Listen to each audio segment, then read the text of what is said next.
What's up, fuckers? What's your po' boy of the Derpy Redneck channel? Too bad I can't get my OC on here with us. I'm not good at editing.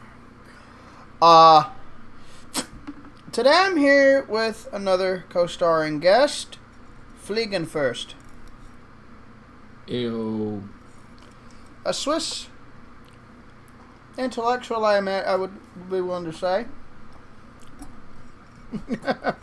Of sorts. If you must say so. Yep. So, And what you gonna be playing tonight? I'm doing the first episode of Super Mario World. Nice. But I'm going to do it through the,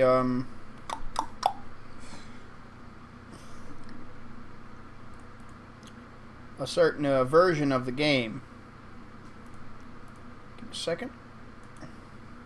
Properties.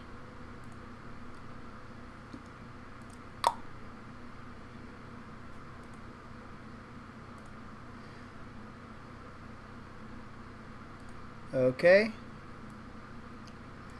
Enlarge the screen so I can get it to work. Ah! I'll load a game. I'm going to do the Super Mario All-Stars plus Super Mario World. The Super Nintendo remake of the, quote-unquote remake of the NES one. Super Mario World was added to onto it at a different at a later a re-release date. But it's the remake of all the first, Super Mario. The Japanese Mario 2 we redubbed as Lost Levels. So the one we thought that the Westerners were too. Well, that's the global Mario 2. That was partially a redoing of Doki Doki Panic. And then Mario 3, the one with all the satanic symbols and shit. God, that was a good series of material. I got myself a USB, so sorry it took so long, but I got a USB and an SNES controller. I'm gonna get a GameCube controller from N64, Genesis, and GameCube games. Playing through 3 was probably the best part of my last relationship.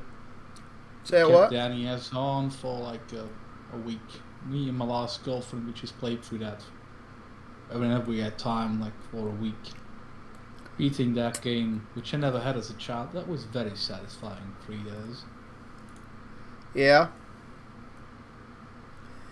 I was thinking about it, really.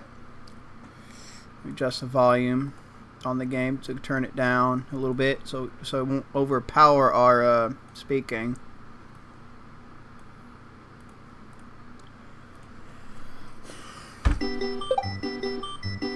But yes, technically. Oh yes, I remember our subjects we were going to talk about initially. Do you remember the night we was talking in VC and I believe it was Jay Willie server? I think it was about the certain political connections and certain individual who's the mainstreamers denying the truth about who he descended from and whatnot. We talk about technological stuff being held back and such. As it always is. Let's go into the bastard while we're at it. Klaus Schwab. Son of a bitch. You know what's sad? The fuckers openly say the shit they're doing.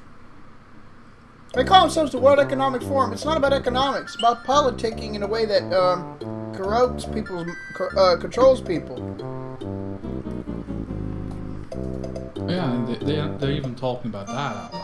This Harari dude, Jesus fucking Christ, he's talking about hacking the human mind and how they're already, like, I don't remember if it said 60% or 70% of their goal of hacking the public of the West.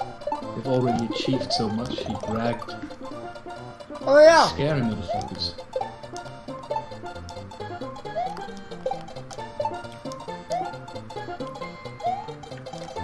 I'm not a fan of Hitler, by any means, but one thing he was right about was gas chambers. What he was wrong was he murdered innocent people with them, instead of killing the fuckers that Schwab most likely partially descended from, but the mainstream will deny this up like a motherfucker said. That's a conspiracy theory! Just like they literally Freudian project everything else that we were right about. I don't know what's worse, the parts where they just like try to rewrite the internet, which is why you can't use archive.org anymore, because they even delete the links there to the deleted stuff, or the part where they just are completely open about what they're doing. Both is pretty fucked up. Oh yeah.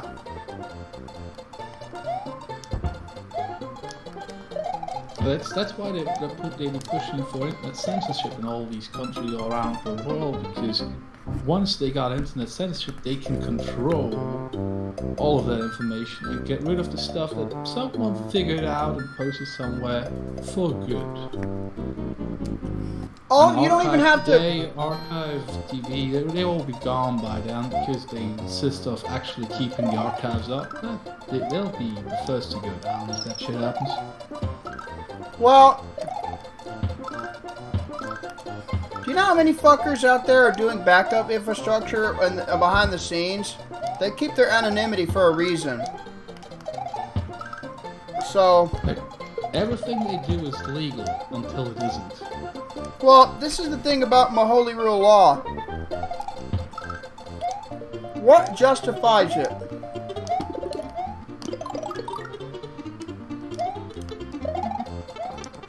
Motherfucker. And that's the kind of shit, like, I'm glad Russell Brand's actually covering the shit. Aren't you? Actually, I was so surprised when I discovered he was doing this shit. Because I never liked the guy. I found him very fucking annoying. Honestly, I dislike the leftism, but he's one of the few lefties that was actually likes to justify actual, like, genuinely libertarian out of libertarian left.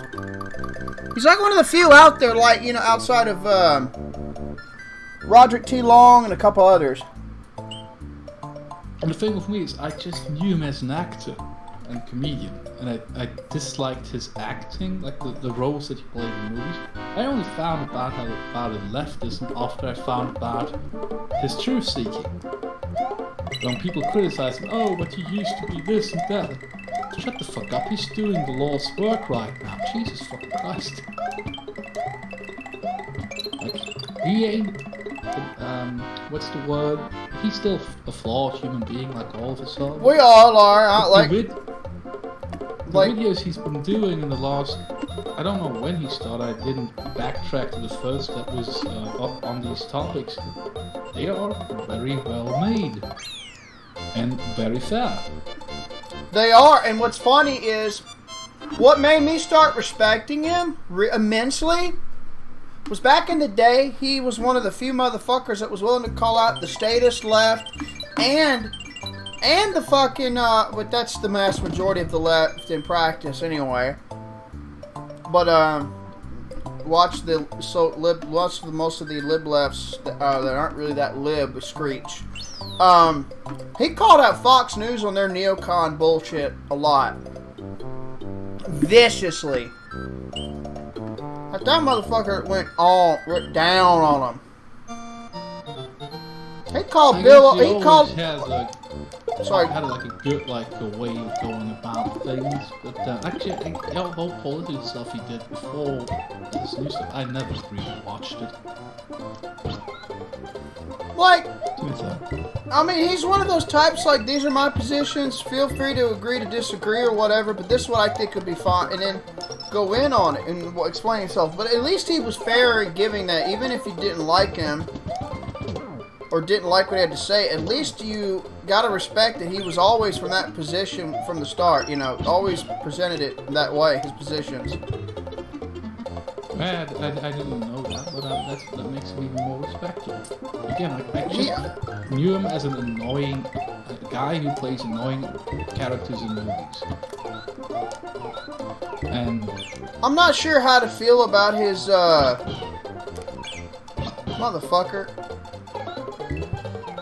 like, he was in those, like, what were they called? Like, the movies produced by the guy who made the 30-Year-Old Virgin.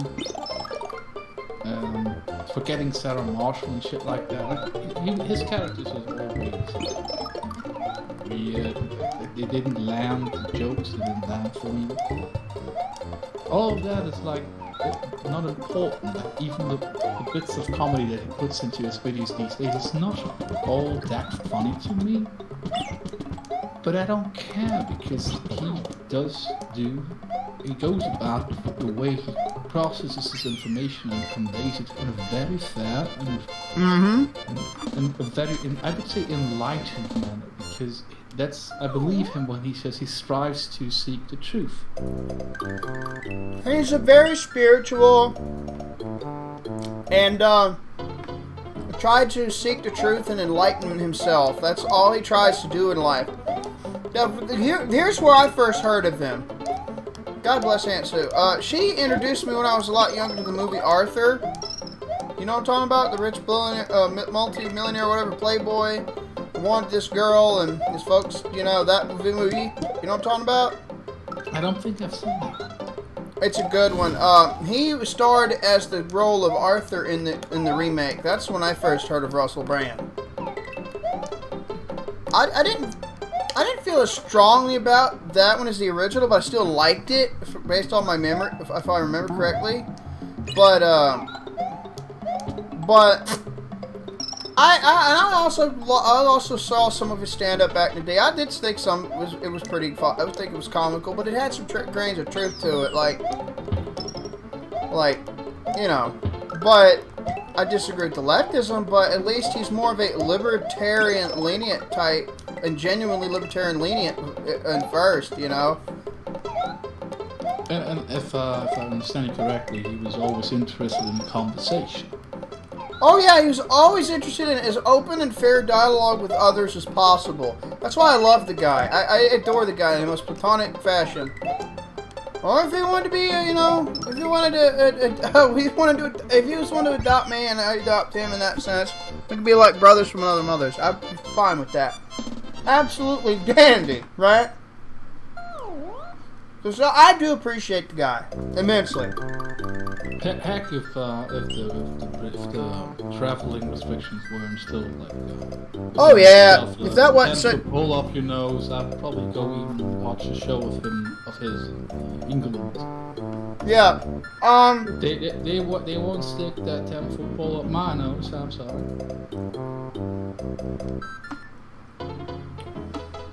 Now, I won't prove that I'm not diseased. I know that I'm not diseased. Yeah.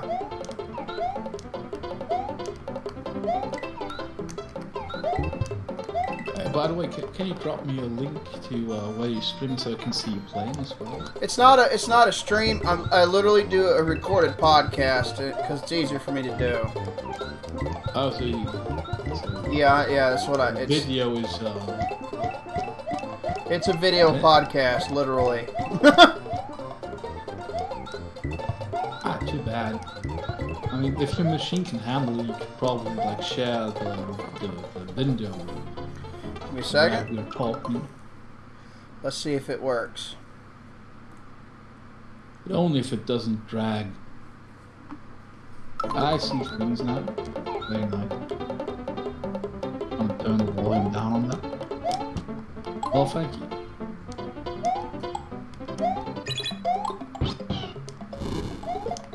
Can you still hear me? Yeah, I can hear you just fine. I was just busy concentrating on this little area, trying to get these motherfuckers so I can get Yoshi to eat them. My favorite Yoshis are the red and the blue ones. One can always fly no matter what shell you make him swallow, with colored Koopa shell. The other breathes fire, belches fire up, no matter which shell you get him to swallow. I prefer that. Yeah, it's better than green. I love the green guy, though. I really do. Well, the green guy is just Yoshi. The others are just He's like a titular Yoshis with character, powers. Yoshi. Yeah, the others were with power-ups and... He had all the abilities all around, but he had all the general abilities all around, and they depended on the...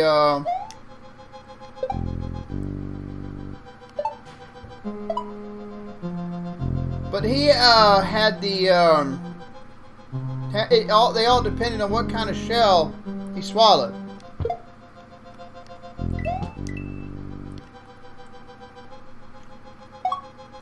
Makes him more versatile, but also, in some cases, less useful. Yeah, I mean, at the same time, sadly, it's a trade-off, but whatever. I'm showing... Like a jack of all trades, basically. Basically, yeah. So and that's another thing I adore about Yoshi personally. My little whoopie doopie. But Oh yeah, here to we get go. back to the Klaus Schwab stuff, I'm still annoyed. Like, we had a little family outing today, and Yeah. my mother's boyfriend, he insists that the people from the World Economic Forum actually don't have any power. Like, they're just trying to influence stuff. Yeah. Bullshit. Again, his mother was Marianne Rothschild, and there was Frankfurt fucking Records, and her father ran a local bank there. So he's probably tied to that family. Because let me tell you something, if you're a Jew of that lineage, if you ain't involved in the bank, you might not be a direct member of that clan. Remember, there's a lot of people who descend from the Rothschilds, but they tended to be kicked out of the clan for being a little too what's the word? Oh yeah, human. There we go. So much easier than a fucking keyboard trying to do this. Of course. Jesus. Trying to do this. Look how quick I made that motherfucker. And this is a Fire Mario. You ought to see the shit I me with the cape. The right controller, you could do the games become so much easier. Now I still prefer Robbie's fucking reasons, folks, that mouse and keypad when it comes to Doom or Brutal Doom and shit like that. Obvious fucking reasons. That fucking Brutal Doom 64 mod. That was a perfect recreation of that game. It improved on it, and they put in it what they had to leave out. Folks, I'm getting myself a little half of this little cup of wine. Not quite half, but this wine here is Redneck Red, semi-sweet muscadine wine by Landry Vineyards of Louisiana. Muscadine vines that grew wild in the hills of West Monroe and much of the southeast, including especially Louisiana. My little adage to this: it's a not so serious wine and primarily made sweet. We chose to take a humorous land as we produced and labor our muscadine vines. For many country folk, muscadines are reminiscent of the past. Mine's many pastimes spent in the country, shaking the vines and collecting the wild grapes in the woods. Yes, my aunt made a great wine out of this stuff. It's more sweet though. That's what she prefers. Shake with the woods with friends and family. Now, having grown up in the deep South Louisiana, having no exposure to this unique grape, we had a little appreciation of the flavor. Made a promise never to make the wild vintage. Which is when we relocated to North Louisiana after Hurricane Katrina. Many came to the winery, making their requests known. They had to move the vineyard? Yeah, they had to because of Hurricanes Katrina and Rita. I was actually in the eye of one of them. But believe it or not, it's one of the calmer spots. Like, could they like salvage the actual plants, or did they have to replant? I'm not sure. I think they had to replant, but they said you're gonna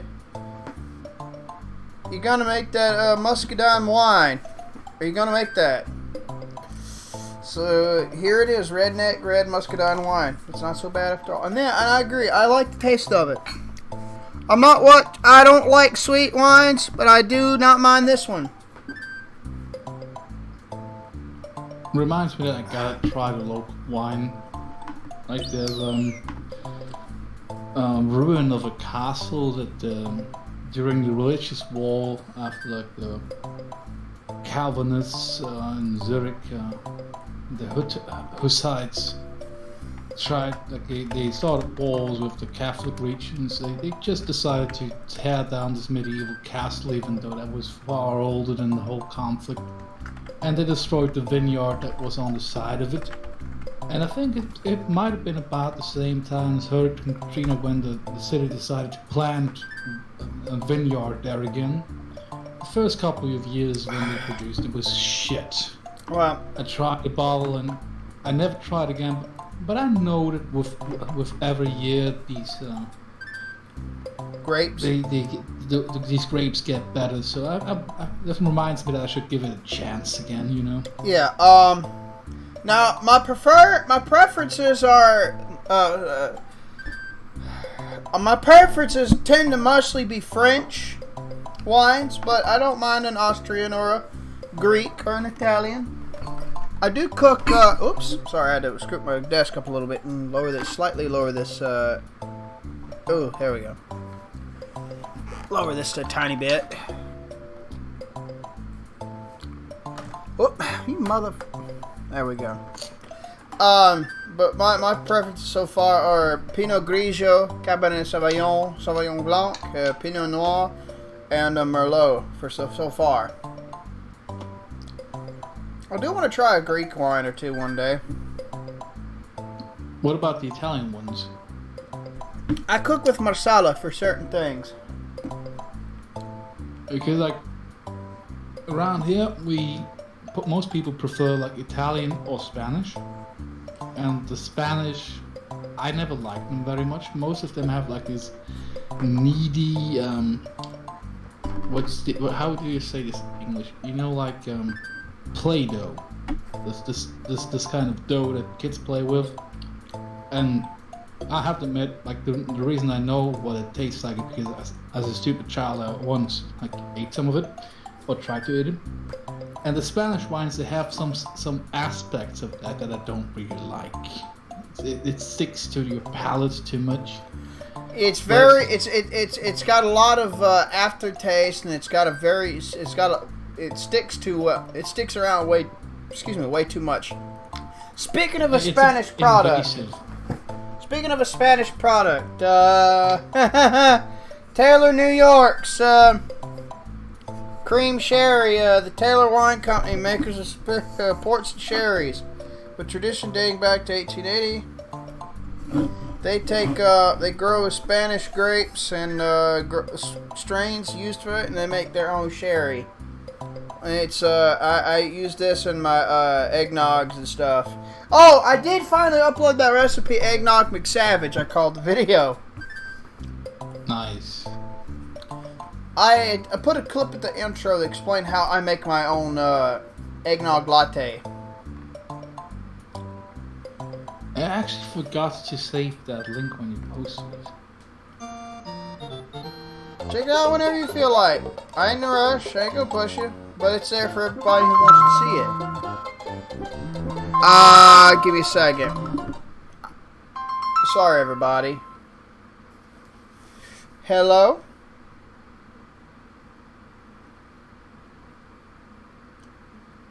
Sorry, Chaser. My phone's being a piece of shit. I can't hear a dick lick. I'm gonna have to take a hammer to this motherfucker. No, I did. Sorry, man. I'm on a podcast right now and I can't hear what the fuck you're saying, so I'll hit you up on Discord, okay? Sometime later. If you can hear me. Take care, man. I'm sorry, I literally can't hear you.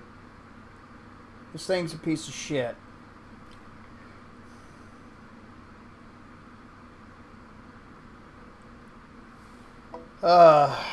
Yeah. I feel like taking a hammer to that worthless fucking thing. The thing I wanted to get to with yes, go ahead. Comparison was the Spanish and the Italian. There's this company Epicuro. They make that, like, Italian company makes wine, and it's actually I've only once had one of their wines that wasn't good. They're very nice on the palate. They're rather light, like it's not a heavy wine. It's not sweet. It's I guess to me it's what a wine should taste like, but that depends on the person, of course. Also, there's this discounter in my region that always like buys this stuff in certain times of year where they're willing to get rid of it at a lower price because they need to use the barrels for new wine. So we get it at a very reasonable price for European standards. And compared to the quality, that's like, it's fucking gold, you know? Good wine at a comparatively reasonable price. It's not cheap wine, but it's affordable. And it's very good. My main brands are Barefoot, Liberty Creek,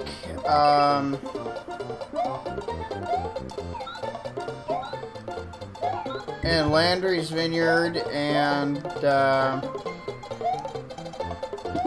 fuck, Yellowtail. There we go.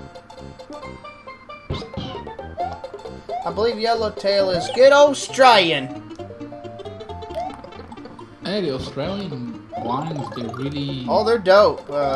From my experience, got, like, anyway. very popular, like, about, like, 15 years ago. They got popular here, but we don't...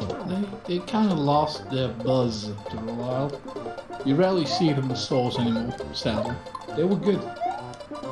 I'm glad to say that's not the case here. They actually got a wine company inspired by the guys at I forgot the name of it. I think it's 19 something other. It's actually inspired by criminals that were moved to Australia to serve their jail times or some shit or something. I forgot the name of the fucking name. Motherfucker, I jumped horribly, huh? You mean Australians? Yeah, the Australian wine. No, the criminals who were shipped to Australia. Yeah. You mean, like Australians. Of course, there were more people who moved there afterwards, but yeah, the prison colony thing. Funny cliche, not very fair to the people who live there.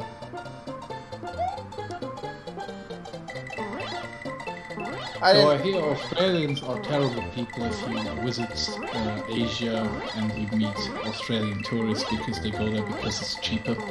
So that's a very specific subset of Australians.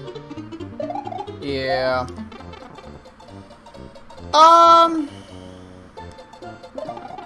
But I've never had any bad experience with Australians myself, so... I've had bad experience with Australian women, honestly. How so? Rather not go into that, not to generalize them, but I'm just saying that to be stated. Fair enough. But anyways, I personally prefer Italian wine. Not all of them, but yeah, they do know how to make wine. Yeah. Motherfucker! I'm gonna kill these bastards. Now, out of spite. Not necessity.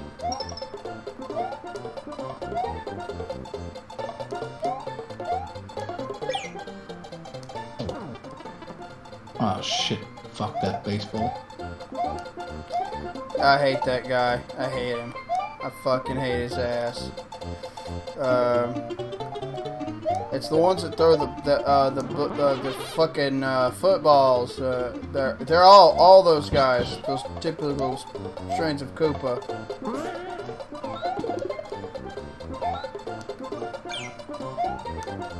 I guess it's just the Japanese showing their disdain for the American influence on their culture. I don't know if it's that's an overinterpretation, I know. Yeah. Hi, as you can tell, I've not played this properly in a long time.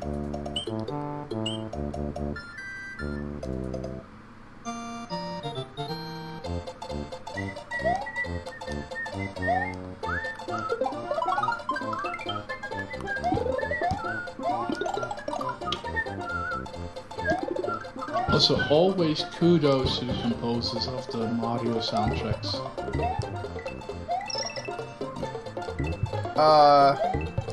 It is still a job. Yeah, my favorite is the Ghost theme. There's 3 YouTube channels that have made orchestra covers that are fucking phenomenal. Like, they actually gave me the chills when I first heard them. They're that good.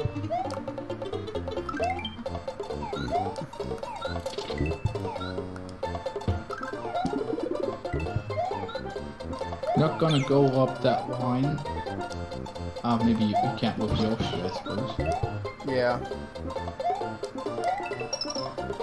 It is more fun playing with Yoshi.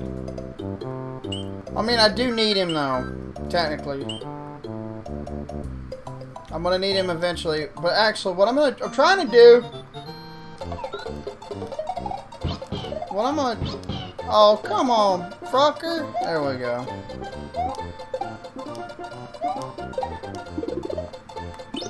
Woo! That was close. Woo! Bumper cars. Motherfucker. Son of a bitch. Yup. Yeah, I'm very rusty at this game. But, yeah. Yeah, the corporatocracy plays its hand in the socialism peddling. And there's a lecture by an economist and political scientist by the name of Anthony C. Sutton.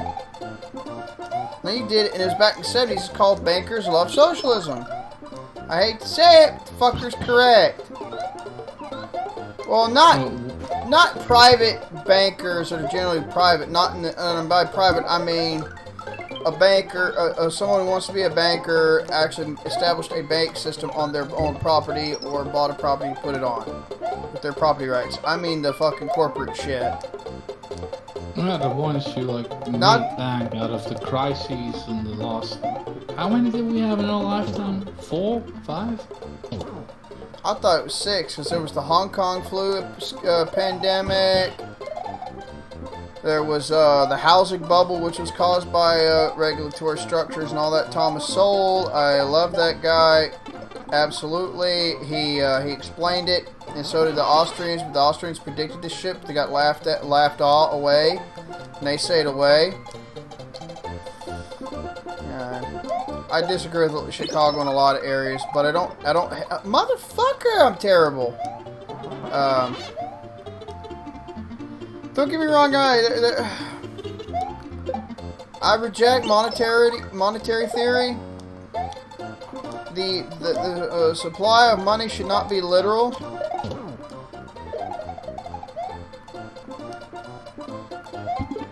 What do you think about the gold standard then? Motherfucker! I would prefer the gold standard over the gold reserve system we were in before Nixon took us off of that. None of us who lived to see the gold standard, not even Peter Schiff. Everybody calls it the gold standard, but what it really is, a standard is, if you say a precious metal is this exact volume of money, that's a standard. What they did was when FDR raped the gold, raped the gold standard off so they could justify monetary spending, and don't get a Bernie Sanders supporter fucking screechy at you. Oh, motherfucker. That was terrible. Epic fail much? Guys, you can tell I'm fucking rusty at this. Hey, there's no shame in that. No, but yeah, excuse me, by the way. I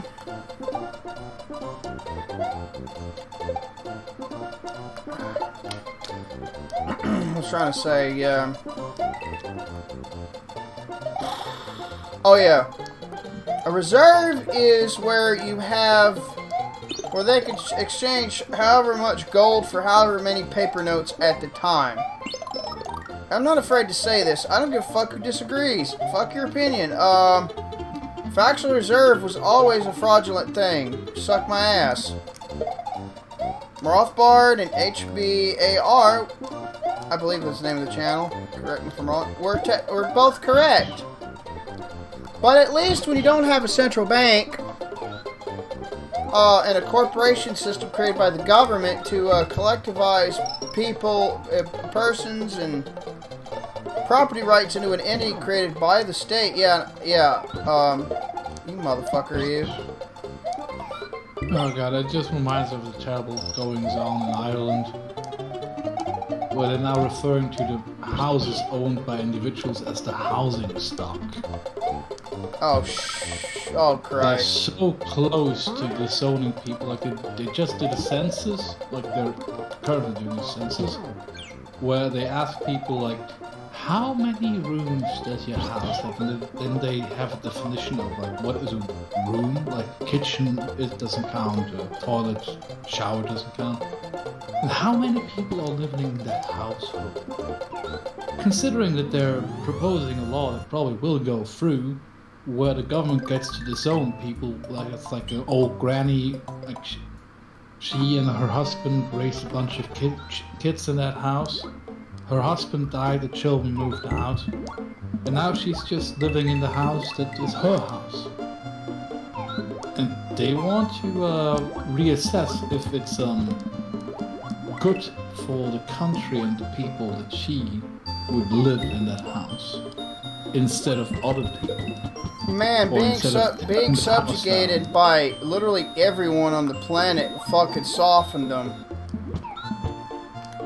I think the most resilient, or most like the Irish people who had the most fight in them, sadly, most of them left. Left Ireland? Leaving, yeah. It's a weak theory, I know, but it seems like the people who thought they had a chance with their wits and their guts, there was a lot of times in the last couple hundred years where they had all good reasons to leave and just sent money back to the ones who couldn't leave. Because what they're letting happen right now is like, there's still a chance that this won't get through, but the fact that they're already doing the census for the first time in that way, that they basically want people to tell that the government exactly what their property and housing situation is and who lives where, it coincides way too much with the proposed bill that would allow the government to reappropriate these assets to better redirect to better purposes. Yeah, now, yeah. Want to take 200,000 Ukrainian refugees, like that would be a thing you could do with those houses if you kick old granny out and put her in an old people's home.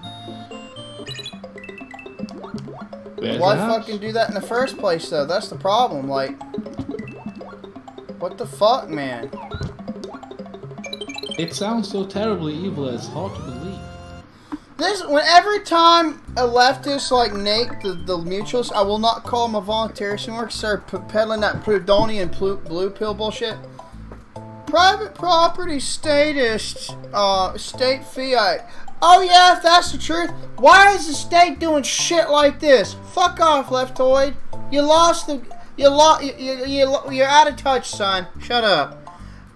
Seriously. I think Canada is doing a similar thing. They were talking about like taking away people's houses like in 2020. I'm not sure where that led. And I know that this is not by now the law in Ireland, but the leftists, it's likely horrible. that will go through. It's also, I don't think it's that weak of a theory. If a lot of them that had a lot of fight in them were outnumbered or out-resourced and just decided to leave because they wouldn't be able to fight it, that's understandable. I don't think that's as weak of a theory as you would think it is. The incentives alone... Given the threats in the past. The Brit... For example, fucking starvation is... and the fucking Brits. Oh yeah, the Brits were the ones that caused the potato famine by fucking cucking them out of their other shit. And when the plague hit the taters, that fucked them over, and that caused potato famine. That was the catalyst that caused the potato famine. There shouldn't have been a famine at all, but the Brit bongers cucked them out. I don't mean the British people. I'm talking about the fucking empire. Oh, I have met some Brit bongs in my time. Oh shit. No wonder that one dude, Don the Pleb's, got someone who hates European. Fuck! I didn't hit. That was an angry fish. Oh, that fucking. It makes me want to kill him and eat him now, unironically. Fry them up in lard and bread them up with the Creole seasoning, yellow and white hominy, and beer batter. Oh yeah. With the yellow and white hominies. I actually don't know what hominy is. Hominy is when they take lye or caustic potash or slaked lime if they got it, like lime and lime waters, and they react the grain, so it puffs up and it causes it to shed the seed coating off, and it causes it to remove the vast majority of the oil, which turns into a soap that's emulsified into the which contributes to the opaqueness of the water. But the water's damn near completely white by the time it's done. You rinse the transformed skin out, seed coating out, and it's nixtamalization. They call it. We call it. Sounds good to me. As long as the reactions are all natural. I don't like food where the reactions are like stimulated by artificial enzymes and shit. I don't mind it as long as there's no fuckery. Most of the vegan food.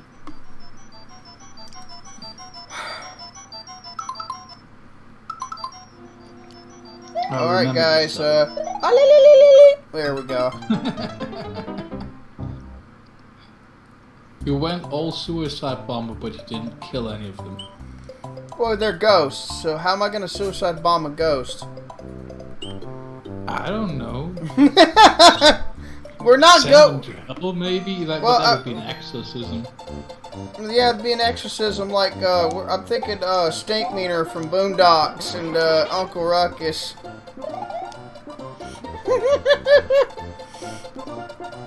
I won't play the clip, but, yeah. I want to, but I won't play the clip. Well, I've never seen Boondocks, but they have some spicy takes that might not be, but you know the whole series, you know that whole series is written by a fucking black guy, right? I would assume so, otherwise I don't imagine how any white person would have gotten away with writing that. Motherfucking ghosts! Did you see that platform I was jumping up to up there? Trying to any fucking way?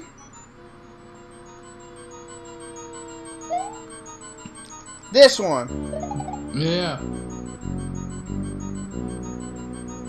I've never managed myself because this was like literally a game that my evil sister owned. I could never play as a child, but when I Aunt Sue, a friend of my brother's actually just did it for us, and it was what the fuck. My aunt, she used to have this big old bunk bed, tall as fuck. I tried to do the Mario jump, jumped off the top of it. The first time I got to play the game. It was back in 93, I think. 94. Maybe it's 94, 95. Probably around the year Rothbard died. I just went and did the it jumped right off the top as I made this round. Landed in a roll, surprisingly. Lucky you. I was all Link from Legend of Zelda and shit. Right, yeah. If you did that physically, you got lucky. You could have broken your fucking neck. Could have broken my neck, could have broken a foot, could have broken my... I think I did break my ass bone once. Me too. I'm pretty sure I did. There was unexpected ice. Pretty sure or at least I made it crack a little bit. I was swinging. I was like, hey, look, no hands. I was swung higher than the swing, and it launched me up. I forgot how many feet in the air. I was looking. My dad looked like a little From the distance I went up, the little chair my dad was sitting in with his can of beer. He looked like the size of this fillet of anchovies. So I was pretty high up. So I thankfully, God protects kids and drunks. Yes, he does. So I basically had a Tom and Jerry moment. Landed right on my ass first, and I sobbed for an hour because it hurt like a motherfucker. It actually did. When I think what's the tail end of your spine called in English? Like the last bit of bone. What'd you say? The tail end of your spine, the last bone in your spine. Tailbone. Tailbone. I think I cracked that. Not completely broke it when I was snowboarding. It was very rainy, and a part where I had the decision to like brake by going full horizontal on the ground, or just like fly off into death. Yeah, the ground decided to be ice and fought me right on my ass. And that shit, like I couldn't snowboard that well for the rest of the week.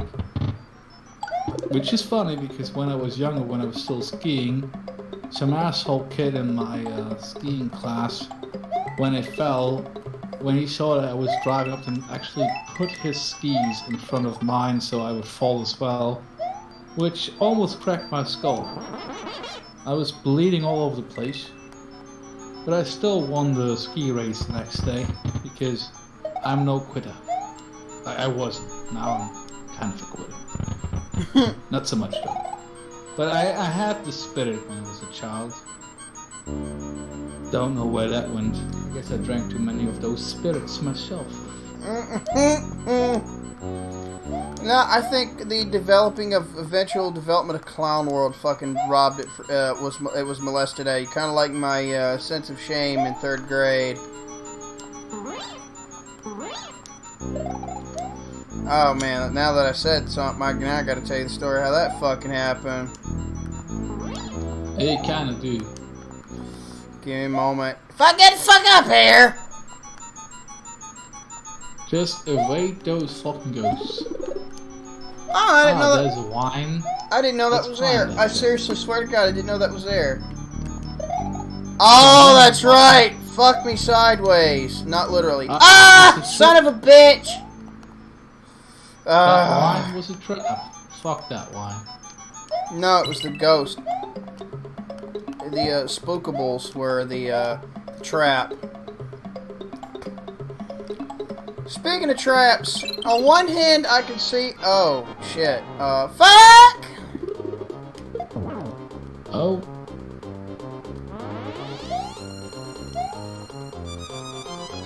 Semi-boss level? No, it's a full-blown boss. But you know it's Give me the bossy boss! Boss, please! There you go, Mr. Boss. The Big Boo. I think that was the first canon appearance of the Big Boo. And you were correct, it is a mini-boss. Bam! First one. But, reconnect where we went off about the mini-boss.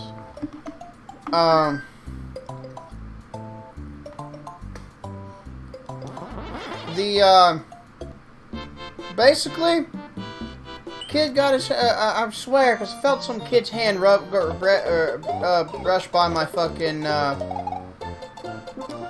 Brush by my foot.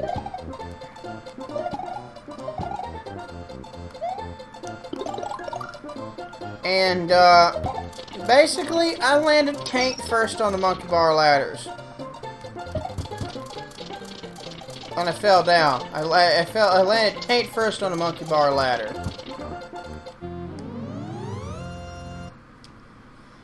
That sounds dangerous. Yeah, it was. Especially my the back of my balls were bruised. I got scraped from the skin contact with the metal. The raw scraping of that. I was cutting down there and everything. Like it was all cut down from the front of my asshole up to behind the back of my balls were bruised, and there was cuts and scrapes and all kind of it was bloody down there, literally. Jesus. Yeah, it was rough. I don't know what happened to the guy, but I told him the one I swerved had to have done it because I felt a hand brush by my fucking foot. He swears he didn't do it, but whatever.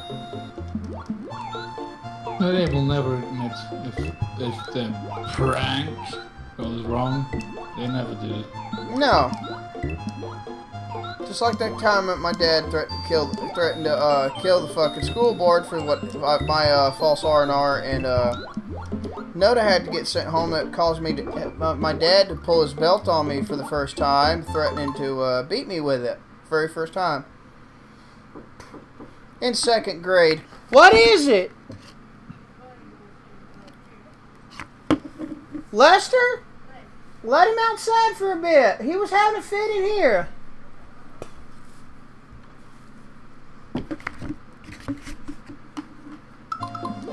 And, but yeah, anyways, the resulting events that happened after that, I went to the school, nurse. Here's what I mean by my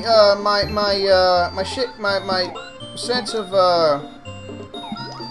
say Harvey Weinstein, Jeffrey Epstein, same shit. My sense of shame, was completely dashed, because,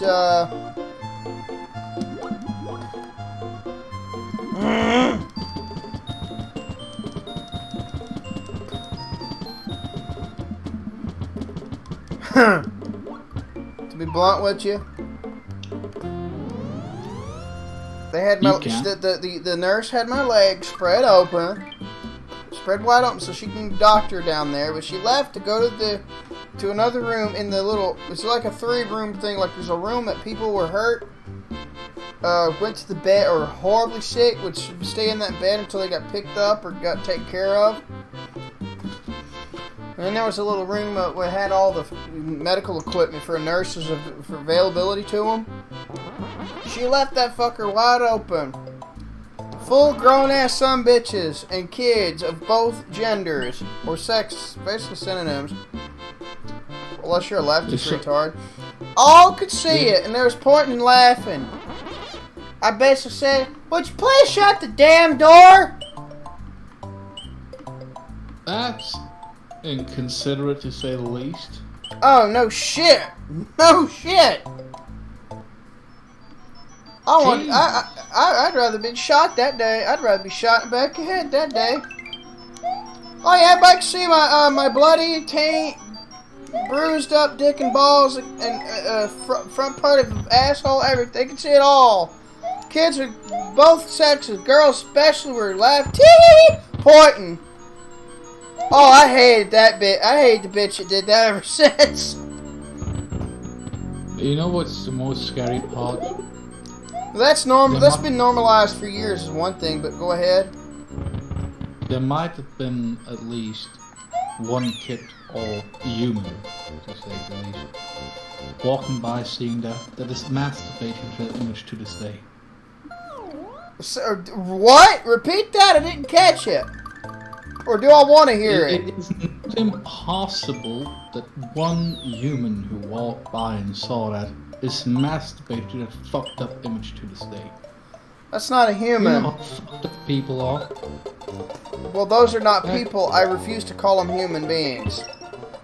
To be fair, I think you're right. but I don't know another term to call them.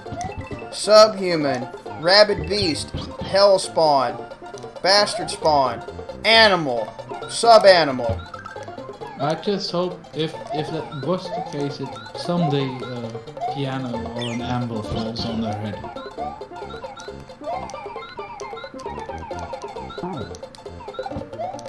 Because unlike the cartoons, that will kill a man. Yeah, Eddie Valiant and Who Framed Roger Rabbit's brother, the Sherlock Holmes impersonator, his brother, his oldest brother, Richard Valiant or Dick Valiant, whatever. He was killed by having a piano dropped on his head in Toontown. Yeah, because humans can die of those things. Basically, why he did it. I really need to rewatch that movie. That was brilliant. At least it was better than the book, Who Censored Roger Rabbit, which was different. To me, it was better than the book, Who Censored Roger Rabbit, which is a story about how Roger Rabbit got shot. I think the movie was better than the book, personally. That ground alone. But oh yeah, and I'm telling you guys this shit publicly, so don't be pieces of shit if you don't mind. Yeah, it's probably another big factor of my cringe humor. I didn't even tell my folks about this, so consider that.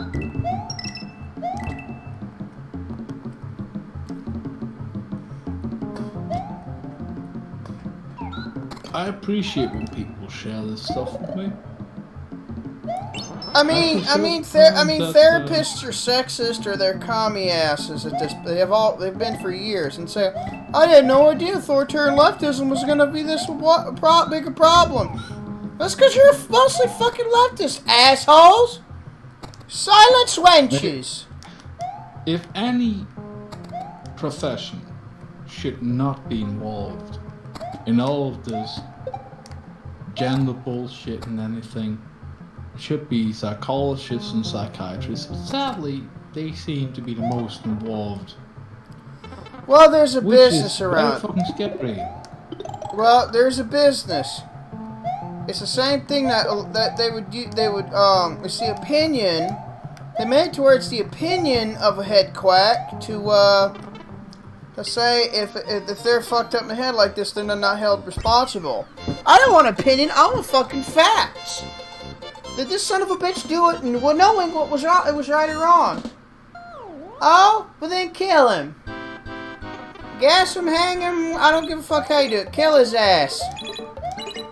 Hey, like that Supreme Court judge that Biden is trying to install. I don't know if those hearings are through by now, but people grilled the people who asked questions about her record of giving child porn consumers lower than minimum sentences, or the minimum sentence. Oh yeah, they're only asking us because the QAnon something. Actually, that's very concerning. If she actually argued that because through the internet the acquisition of such materials is easier now, the old laws of how to punish someone for possessing such imagery or videos should no longer be the standard. I don't see the difference. No, if you are a pedophile, and yes, it used to be harder in the past, I reckon, to acquire such materials. But she even gave a guy a light sentence who made child porn of his own daughter. So she clearly has a fucking weird bias towards allowing that kind of heinous behavior. Like, I think a man who films his daughter in such a way should probably, if the state allows it, be killed. Fuck if the state allows it, fuck the state. Fucking knock them in the head for getting in the way of proper justice at that point.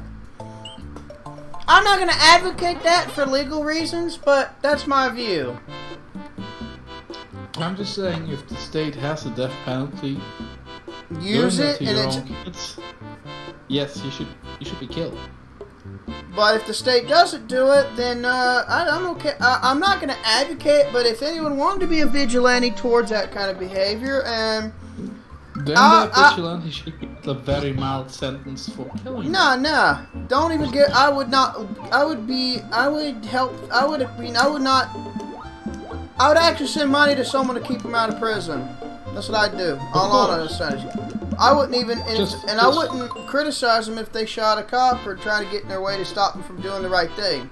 I'm not advocating that kind of mentality. I'm not going to peddle that, but I'm not going to stand in their way or not going to villainize them if they did it. Let's put it that way. But then again, I disagree on like if they shoot a cop. But well, like, if the fucker's trying to stop them from doing the right thing, this I would argue would be the right thing. I'm not gonna advocate stopping them from doing it. I'm not gonna even criticize them for doing it. I'm just gonna sit back and enjoy the visuals. honestly, like that one guy who I don't remember the name of the case and the name of the guy. But you know what's he sad? just went outside of the courtroom and just shot the guy who raped and killed his daughter, I think. That guy was completely justified in killing that dude. Well, yeah, no shit. Shouldn't have had a trial, as far as I'm concerned. Like I said, if the so-called... As long as it's proven, as long as it's clear that this was the guy. Oh yeah, if it was clear shut case or whatever, or forensic evidence is proven without a doubt. Oh yeah, but yeah, if the state if any state agent wants to get interfere with doing what's right, like in other words, killing a rapist of any kind, then they can. I'm not gonna be against them taking them out either for getting in the way of doing of the right thing being done. Fucking spice as that is, I don't care. I'm not gonna sit there and criticize. I'm not gonna say shit.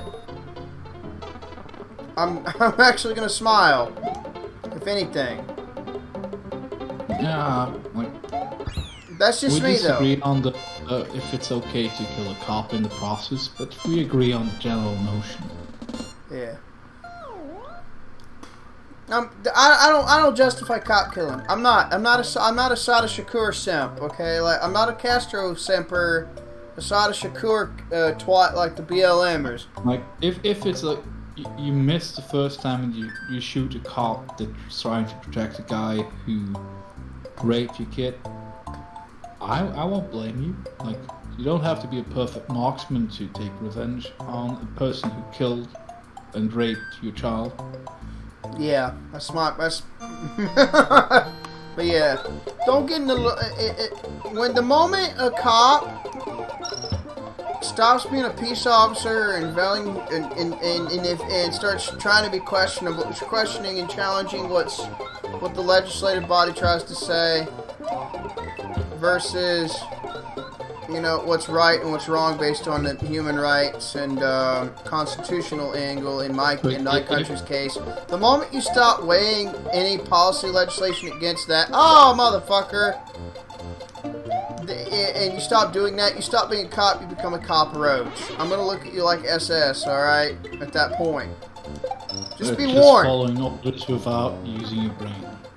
Oh, my following orders will never be an excuse to me. Those who put the fucking Jews in the gas chambers did not. If they throw themselves in front of the pedophile killer, then it's clear to me that they have not turned on their brain.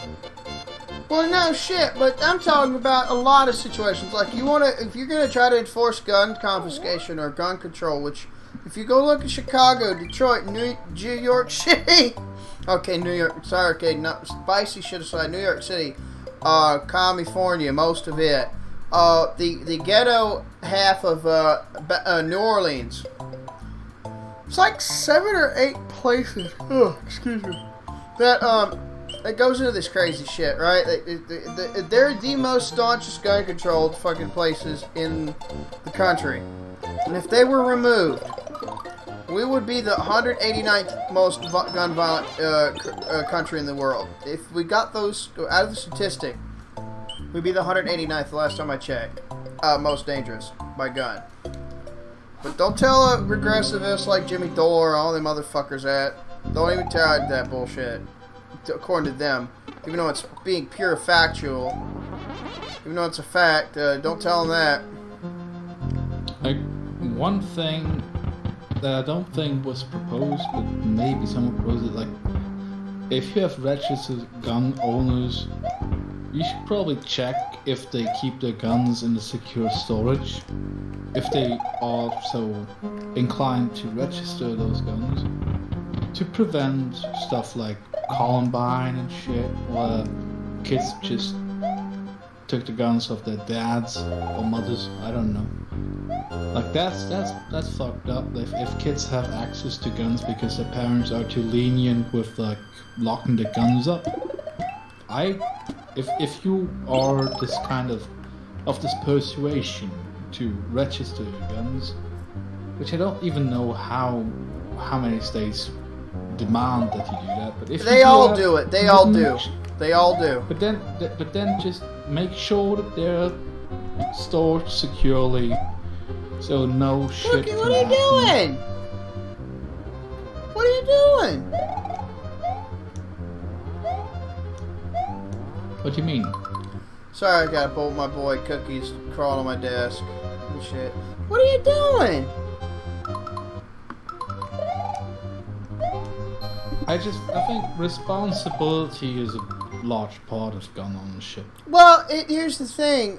When you own a gun, it puts a layer of responsibility and a lot of things to consider. You can't be a coward with a gun. If you're gonna get in a fight with someone, go fisticuffs and lose a tooth or something.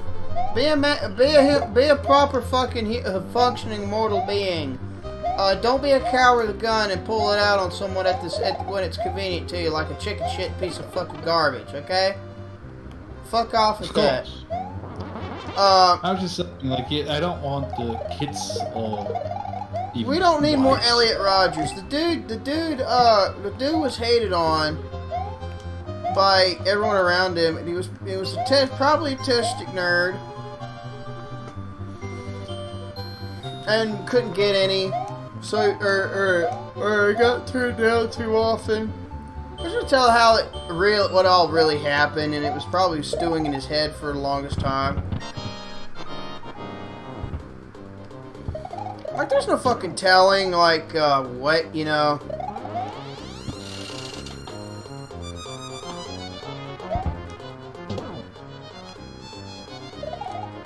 Boom, bitch! Morton Cooper Jr. is easy to kill. No, I'm just saying, Okay, I'm all for gun rights, personally. I just think you should be very responsible about how you store them. You should also, like, clean them regularly. You should, like, take care of them. And you should, if you have kids, you should teach them that these are not for attacking people unless they are. If other people are attacking you, then it's defense. So yeah, they are not. They're a tool. They're not a toy. You. They're not a toy. Yes. They're a tool. You can use it to defend yourself, protect someone else from getting raped or killed or whatever, or kidnapped. And given situation, shooting first is not a problem. Exactly, or to hunt for your food, for proper animal foods, and for survival. And what do you know, guys? Within an hour, I've done beaten 2 sections of this. I don't know if I'm gonna have 2 episodes or not, because I'm getting the hang of this game again. We'll see. But yeah,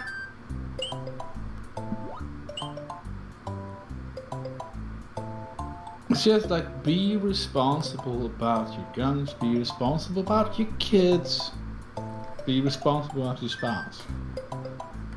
Oh yeah. Because you don't want it to shoot you with your own gun. That's like the worst way to go. Like, one of the worst ways to go. Oh yeah. Oh yeah. No arguing from me. Because if you happen to fall for the bitch, the last thing you want is to be shot by her, but with your own gun. You don't want to be done like Tom Hartman, or I think it was his name. No, Not Phil about the Hartman. case. Phil. You don't want to be done like Phil Hartman, I think is his name. He was shot in the head by a girl he thought he was getting married to. That was a great comedian. Shot in the back of the head. Oh shit, that's sad. That's super fucking shit. It's sad if it happens to a random person, but if it's a person with talent who brought joy to others, that's even more sad. It's not sad, it's disgusting, and I think the bitch should have hung from a noose. That's me, though. What did they do to her? I don't know. From what I gather, not much. But then again, whammons don't get punished. I tell you what, if you enforce laws equally with the women like you would men, just doing that alone, and guys just standing up saying, no, enough of this bullshit, we're not taking it anymore, a lot of shit will happen quick, and a lot of things will change pretty damn quick. Honestly, even if things don't change, the American prison system, which is to a large part private, which is an incentive to like send men to jail for small amounts of marijuana possession. If you started prosecuting women with the same punishments as men, they wouldn't have to punish men for minor crimes as harshly because they would have enough prison population. Then again, maybe the women aren't such good workers.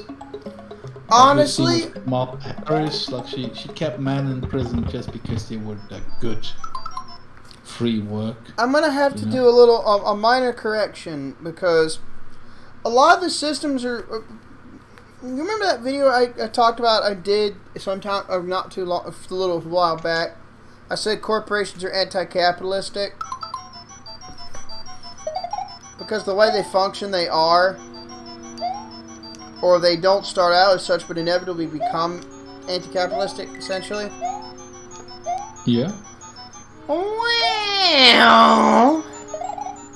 let me just bluntly say this. The prison systems are private in the same way the corporate system and corporate legalese across the planet makes the word private in that sense. So the word private is very arbitrary because of that.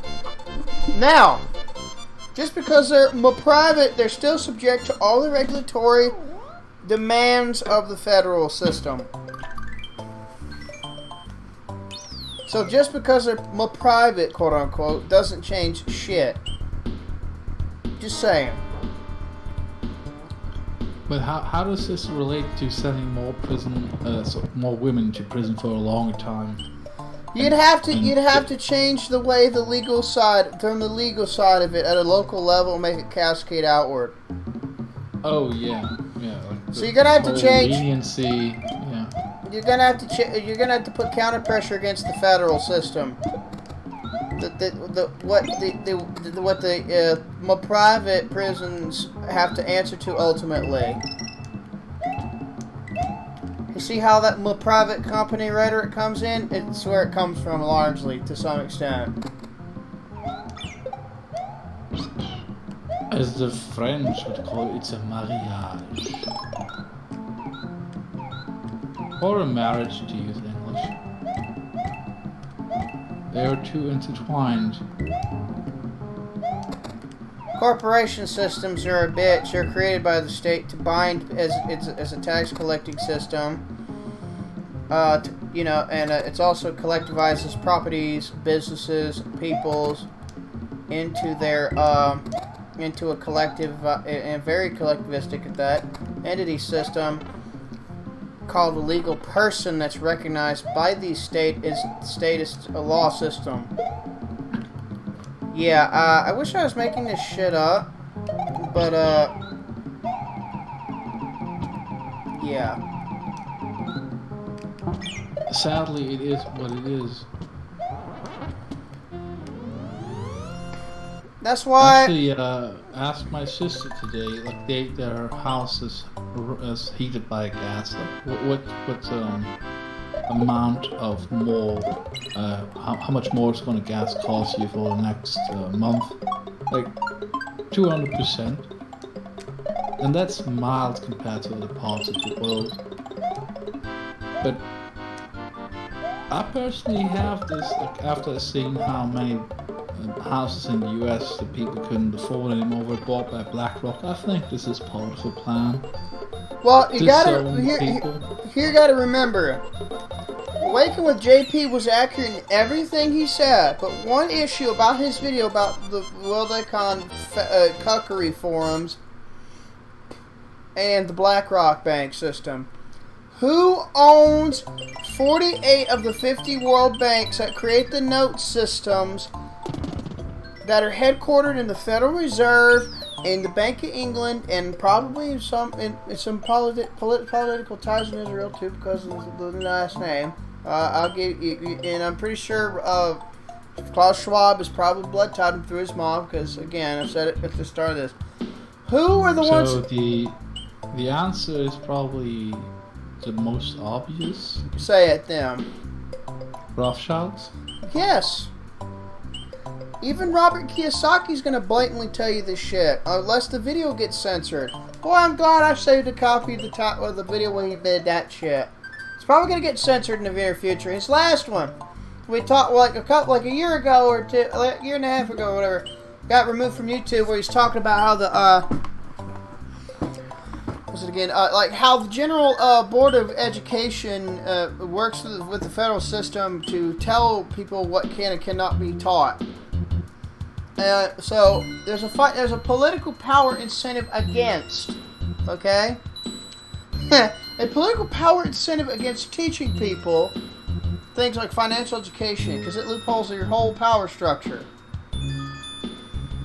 So you gotta make it, all you really have to do, the general sheeple part of the populace that got all of their proper cognitive functions suppressed. Most of them are left-wing. It reminds me of something about like advertising on TV. About now in Switzerland, it's like 10% advertising for different companies that want you to invest in crypto, mostly Bitcoin. Well, what's funny? I don't know how true that is, but a lot of people have been telling me this is part of like a plan to allow people who hold a lot of them to actually get the cash to sell them and to get out before the next crash. But that might be misinformation. I don't know. But if there's a large like push for private citizens to buy into any kind of, in the 90s it used to be like bonds and what do you call them? Bearer shares is another one, although I like bearer shares. It got nay-nayed by all the different governments of the planet, because boy, wouldn't that nuke the hell out of the entire financial system if people knew how they work and how they could be a money themselves. Oh shit, someone found out. And in the 90s, what's the word? Jesus, it's the name of the whole fucking market. My brain is broken. NFTs? No, in the 90s, the classical like stocks, Jesus.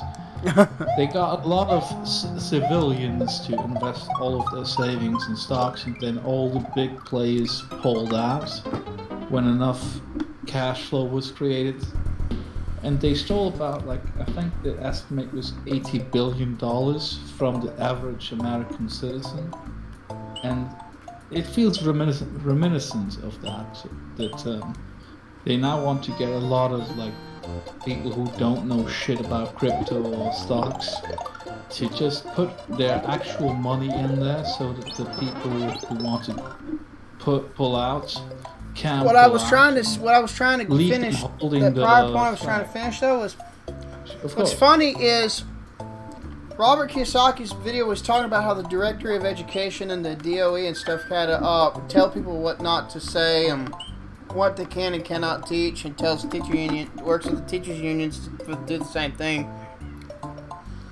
So all you have to essentially do is take the general sheeple chunks of the masses and steer them away from the ability to, keep the actual genuine information out of their eye, away from their eyes and ears. And they won't try to pursue it. And that's sad to say, a big chunk of them. And that's a pain in the ass. And they're the slowest to wake up to the truth. It takes forever. It's right. It's a hair close to too late, or starts becoming too late. When they do, a lot of the time. And what's fucked, even more fucked, that's all you gotta do to censor real information from them. That's why anyone that calls these cunts that are doing this crazy shit out is conspiracy tards, conspiracy theory. I ain't telling the fucking open. This is perfect fucking psyop tactic of those cunts. Yeah, not to mention that they also are pushing for lower and lower levels of standards in education.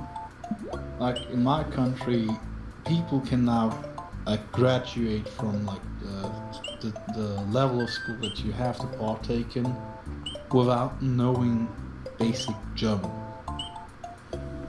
Oh man. Like they literally don't know their own language. But that's two steps. One is when you are 13, 14, you can decide to go into an apprenticeship, and no one expects you to be perfect at anything at that age. But the ones who stay in the school system now, when they between 18 and 20 years old, when they finish that, it's not a requirement to know your own language or any other language perfectly at that point. And they see this as an achievement because it's inclusive of people with learning disorders and everything. But I see it as a dumbing down of the population that might be intentional, but not necessarily. But it seems intentional. It seems it, yeah. But yeah, over here, I can easily say, and like I said, when Robert Kiyosaki talked about that shit got censored. Like with it, like last year or two, somewhere either 2021 or 2020, that video got deleted off the internet completely, off of YouTube, basically. When he was calling that shit out, and like, this is what they are doing. This is why. And that's why people don't know how to do financial education, because you can be a capitalist in a corporatistic retardation system like this, right? That kind of information. And like it's fucked up because everything he's pointing out in his books, like especially Fake, which I got right. I don't know if you hear me thumping or not, the book or not. But I got it. And I can't hear you thumping it, but I will believe you. But anyway, folks, let me grab it.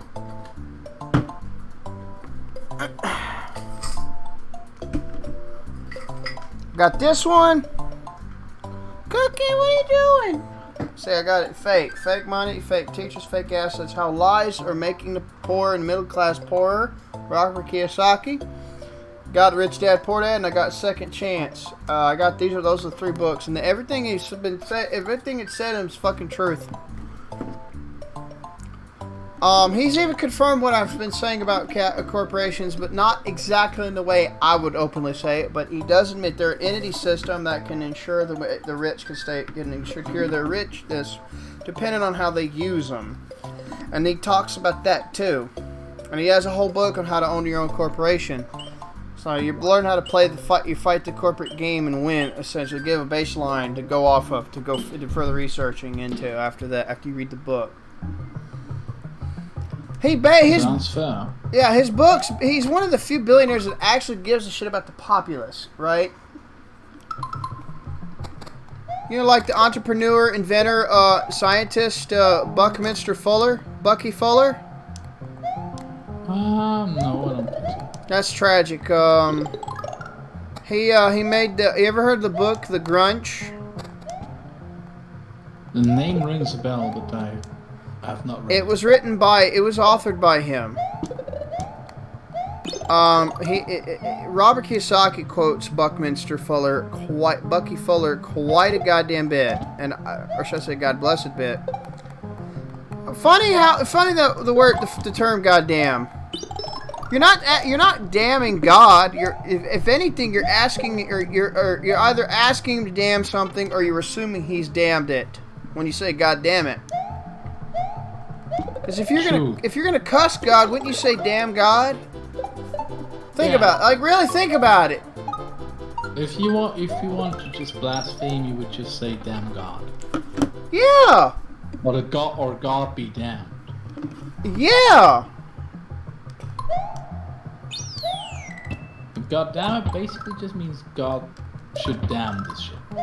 Exactly. Or at least I hope he does, or I think he should. It's just an idea, or maybe it's a good suggestion. It could mean any of those. Or it could be requesting him to blatantly. But that is literally what all of prayer is about, like requesting things of God in ideally pious way. Like, God, could you please smite the sinners? Well, though actually, probably no one ever prayed that since like 600 years. Well, then again, I don't know about American Christians. Well, what I'm saying is, to pray is to try to talk to him, whether he grants what you ask or not, or to ask for guidance in your life, and to inform you of what you're being stupid to, or to blank point you. So it could be a lot of reasons, or you just need someone to talk to a friend. That's what. And you're really taking a gamble of just talking to yourself, pissing in the wind, or being heard. On one hand, but the same people who do prayers like to shit on people who, mouth words, their thoughts to themselves, like they're crazy. Fuck you. Fuck you with a spike club, by the way. I was writing. One of the things. It's just weird, like to distinguish between those two things. It's disgustingly hypocritical because of the gamble I pointed to the first one. But it's a 50-50 you're doing that. That's gotta be, you're just talking to yourself, or you're hopefully heard. But on the other hand, you're just thinking aloud. See, one of the jobs, I had a job application where I was writing in something, and some blonde bimbo, one of the pharmacy section was score, didn't fucking like me. I don't think she cared for me too much, or she was weird. That bitch is weird. She told fuckers to not hire me because I was talking to myself, and I was just thinking, mouthing my thoughts to myself and writing shit down about them. Kind of like one of those, did I say this right? If you know that kind of thing, you're checking yourself. Or, making mental notes. My dad used to do that shit all the time, but he was way more quiet than I am. I don't think I've done that consciously in my life. Well, I've done it consciously and unconsciously, and but that cost me a job hiring opportunity. Sadly, I'm like, you motherfucking bitch. It's both sad and funny. Because you probably could have needed that. You could have used that job at the time, but yeah. Like, still funny because you probably were right to say what you said. Like, you're fucking cunt much. I'm not gonna hold what my views are. I'm not gonna hold them back. I thought the broad lover sees. She does. Too bad. I live near a small town, a small city, so I don't give a fuck. It's just raw. I think it was shitty of her, but broads are gonna act like shitty broads are gonna shitty broad, You remember he was telling me about how they built refrigeration. I want to go into that a little bit because I had a guy who his job was to make them fail. Yeah. Yeah, that's a fucked up business, man. Well, of course it's fucked off business. It's wrong. Like, dude, anyone that's got a goddamn sense of refrigeration, you know heat escapes two ways: upward and outward.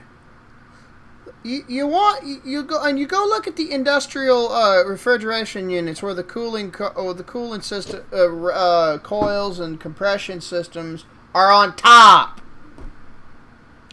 Or if it's a flame started system, you get a flame hitting a certain the refrigerant to expand it at the top of the back. I know. I had a flame driven refrigerator, flame started one. Years ago, and I fucking miss it. Repeat the thing I told you about, like this guy's job. Please do, because this is one of the subjects we agreed to talk about. Yeah, guys.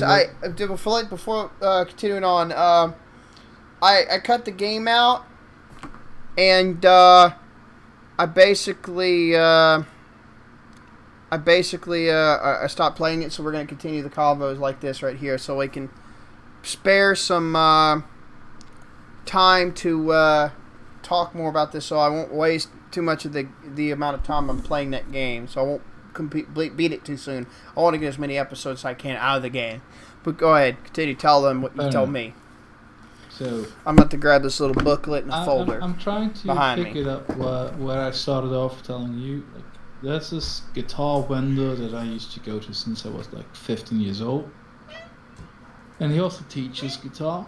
And we always used to talk a lot. And one day he told me that one of his students works at Siemens, this German company that also makes refrigerators. And that he works in, I never quite know the English word for it. In German it's Bruchstelle, the Sollbruchstelle, where the place where something's supposed to break down. Yeah. And at Siemens, they have a whole department of engineering that makes new devices. In this case, he was in the Sollbruchstelle department that works with the engineers that make refrigerators. And the engineers who make the refrigerators have a job to basically make a perfect refrigerator that could last for 50 years. Because they don't want to trouble them with the issue of thinking about how to make it break down, because they want them to make a good product. It should be good in every other way. But there's this other department where this guy worked, where they take the plans for the refrigerator and their whole job is to change it just a little, so that in this example that I was told, they put in a little canal where humidity would accumulate, and it would lead to a rustable hinge on the refrigerator door. That was the product of their work of I guess half a year, so that in the time of 5 to 10 years, the hinge of the door of the refrigerator would rust through and break off, and you couldn't fix it even if you knew how to solder. Or how to, what's the other word? With a torch? You mean weld it with a welder, yes. Yeah, you couldn't even weld it together again because it was so corroded that there was no way. See, what the department should have had done, because the first job sector should have been, how do you make this last as long as possible, be as resilient as possible with the cheapest materials possible? Then have one or two kinks in it that can incentivize insurance, maintenance, and repair on one or two minor things, and do maintenance on the fucking refrigerator. You would still make a steady income. In fact, you can actually make a steady income between yourself and insurance companies with this business part is through mutual profits things. And you could, and if you do the high volume prices. With that. I would still disagree with that, but that would be much better for the environment, because you could actually profit too. You could profit off this too. You could just repair it, and what they do is you have to throw it away. You have to buy a new unit altogether. Well, if you But what you're proposing, that would just mean repairs and costs largely covered by insurance. So it wouldn't hurt the buyer. But because the they're companies forced to pay insurance anyways. But the company and the company builds these things, and the insurance have a partnership where they mutually profit. And if they make enough of them, they do a high volume price, like GMC did the LS engines and the LTs before the LSs. The prices could stay low, but they could get enough of them out to everybody, to all the people. And then those who haven't gotten access to them could be able to have an opportunity to get a hold of them down the road. And they could make a steady stream of that, but they could also have replacement parts, repair, and insurance markets. So much more jobs involved, too. You see why? I don't see how you could disagree with that. That would be a more sustainable and consistent profit metric model, and it would be better for the environment, but you could be highly profitable doing this. You're thinking about the problem of selling a perfect product, which, as I told you, it broke the back of my mother's uncle, because he consistently made products that would not break down. I'm still using a raclette oven that he made in the 1950s to this day, because it was made almost perfect. Well, just needs no repairs, needs no replacement parts. Like, and I personally, I know I'm an idealist about this. I think products that are perfect and don't break down should be available to be. But you are right. If you want to make this a more sustainable model for the companies involved and the insurance companies, you should at least put in like these breakpoints in a way that you can fix the product instead of having to buy a new product. But you don't need. Right. Well, no, I'm saying just do maybe 3 to 5 notches down from the almost perfect or perfect product in a way that can emphasize a couple of minor points that could be fixed and replaced, and then hashtag repeat everything I just said prior. That way you can actually make it a profitable system and keep a consistent income going. And if it's not enough to your satisfactory, then go fucking do something else for passive income to supply yourselves individually.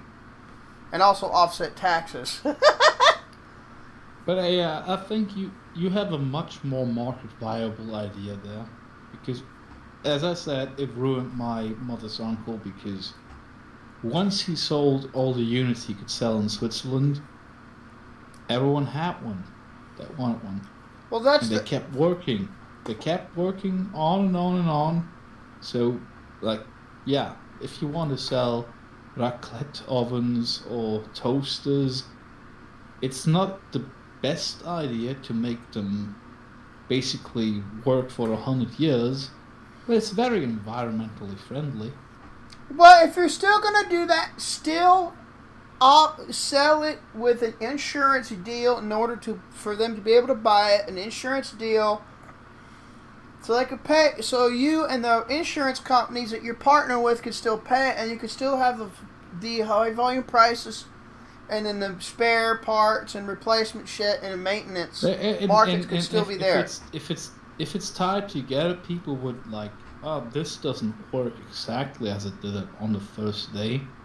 I'm gonna send it in to make it good as new. And now you're catching on to my line of profitable thinking version of what your uncle did instead of what your uncle did. Now you're catching on. I'm glad. That's what should be done. That's what should be allowed. If we were actually laissez-faire or free market capitalists, if we ever genuinely were, we'd be doing shit like this. We'd also be doing Tesla's electricity too, because cheaper electricity, cheaper utilities means more goods and services could be sent out, could be made more available to more people, more customers potentially at a much lower manufacturing cost. You could combine it actually. Like you could say the almost perfect product is just twice the price or triple the price. True, you could do that too. You never have to worry about it. And if you want perfect performance, you can still like buy into the insurance thing, but it's going to be cheaper because you bought a more expensive product. And do that too. You can add this to the model I am presenting. This is the same approach I would advocate doing if I was going to be an auto manufacturer that sold a specific type of engine. I would sell a shitty mileage one, but I would loophole the system and slide in the high mileage motherfucker.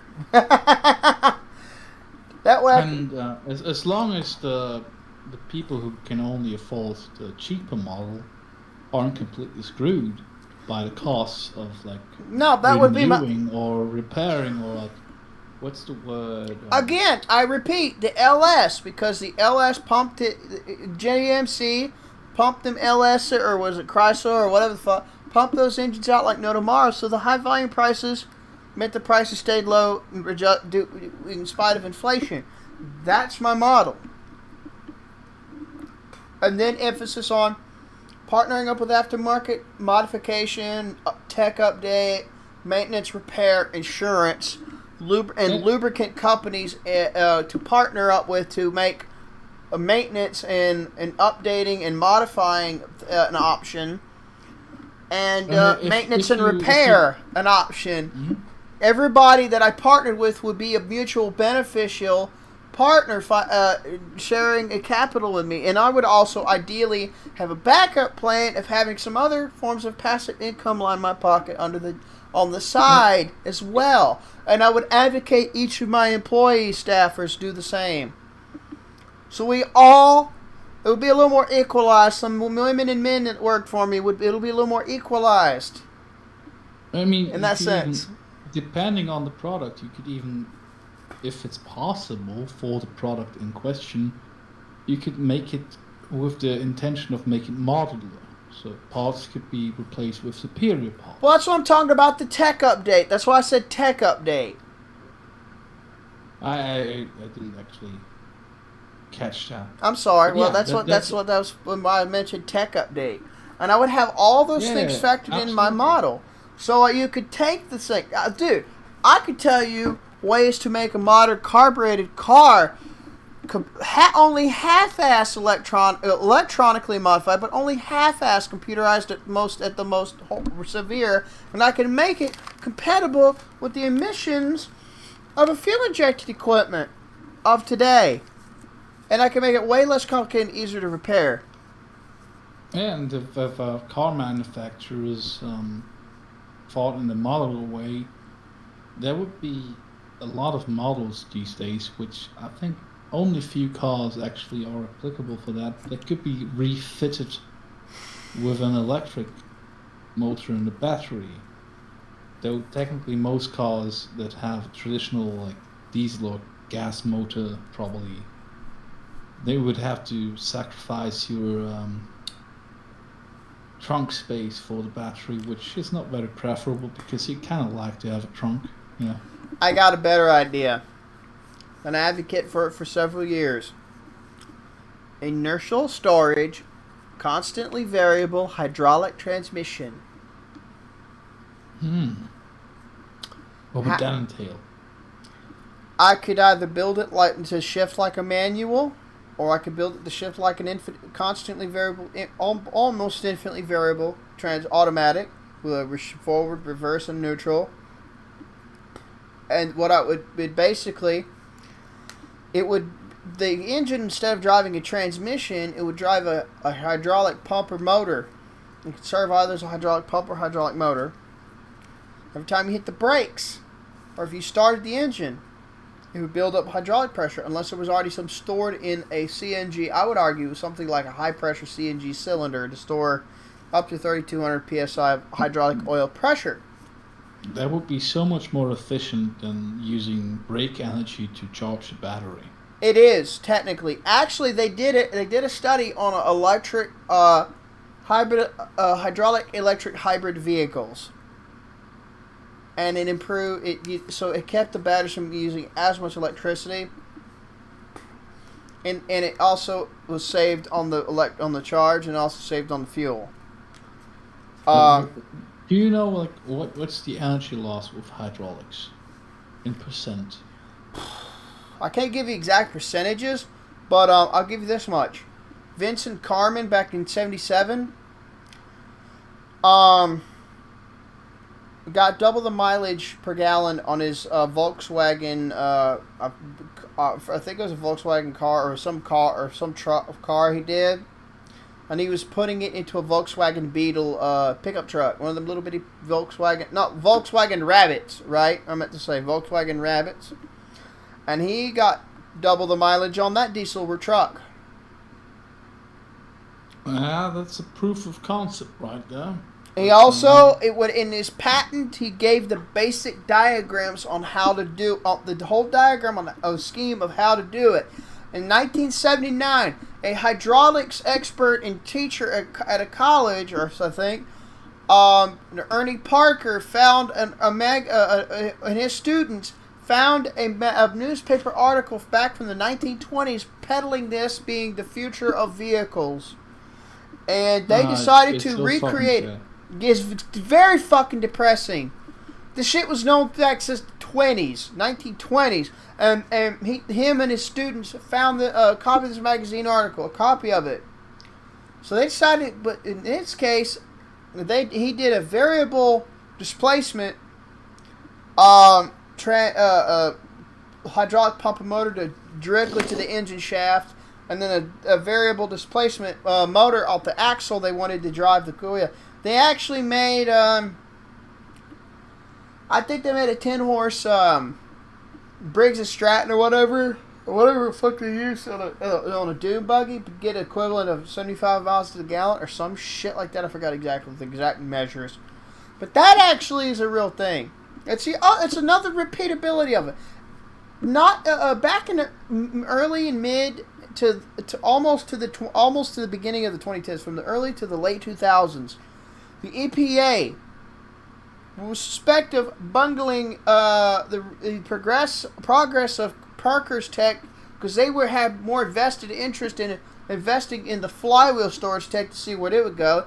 They didn't want to go to Portland, Oregon, where Ernie Parker had all the measurement equipment he offered to let them use and calibrate to their desire. Offered it to them, they wouldn't do it.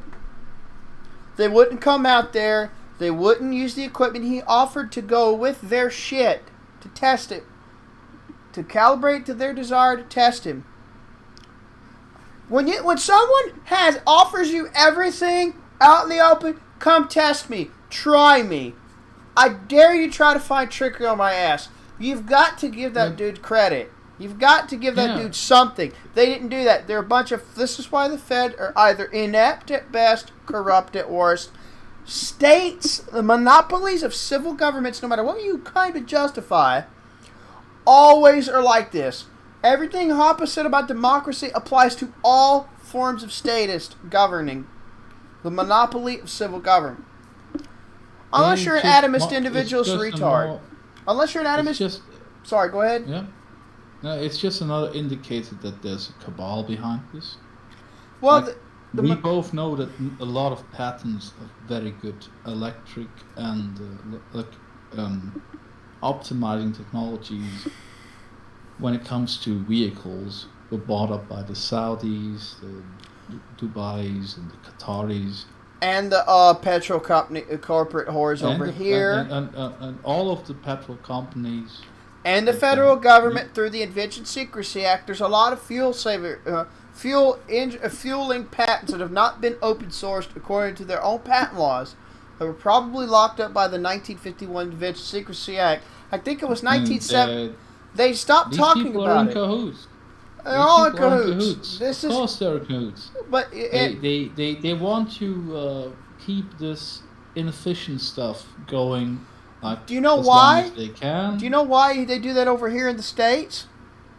I'm not aware, yeah. There's a few reasons. Yes, you're correct about what you were about to say. I know you are, because I've heard this same path, the exact same stuff started out exactly as you were about to finish. But I also have to admit that the other reason is it's I hate to say it, but fuel is a side hoe for petroleum. It's a side hoe. It's a side bitch. but it's a very lucrative one that they like. They don't want to let go, and the politicians across the planet that get taxes for road repair, mainly in the States. That's why we don't get the Volkswagen Beetle Blue Motion TDI. Volkswagen Blue Motion TDI cars. They get 70 plus Imperial miles to get. I don't know the conversion equivalent with that would be over here, but it's fucking massive. They don't allow that over here. They ban that because the road system and the tax bracket scam going on for my roads. What about my roads? Communalize and fucking fund the fucker contractors directly. They'll get it done for you. Run toll booths. Get off your ass. How about that? Fuck my roads. Fuck them hoe ass roads. Yeah, like in Italy they do that shit, but they don't solve any of the other problems. Well, I mean, at least Italy has got its ass together on roads. We don't have that. We used to 100 years ago. But the biggest private road that in the earliest of American history was converted to a fed ass road. Jesus. Like, and it kept itself with the toll booth system fucking forever since it was built until I forgot what year it was. It might have been late 19th or early 20th century when it was converted to a public road, and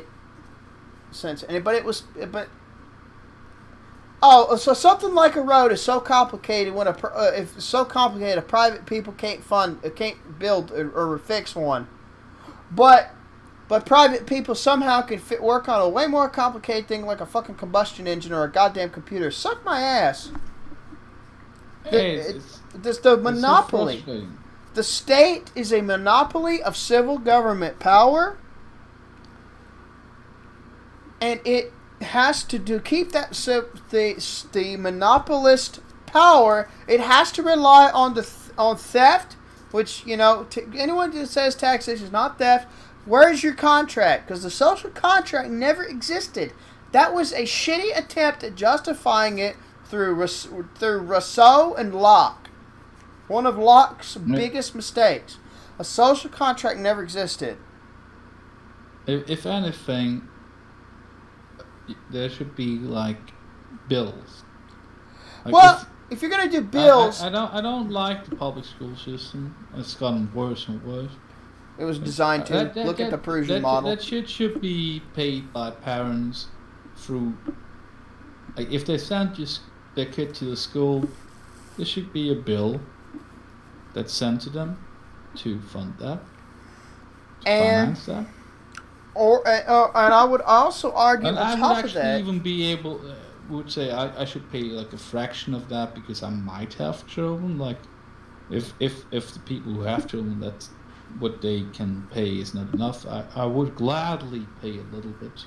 Well, yeah, that's the thing, but you can also sign up for it, make a subscription, and do the billing system off subscription, and do a voucher system between it, private, charter, and fuck else, whatever other variety you could make. And I don't like this the bureaucracy that it would create. Well, I don't own a car.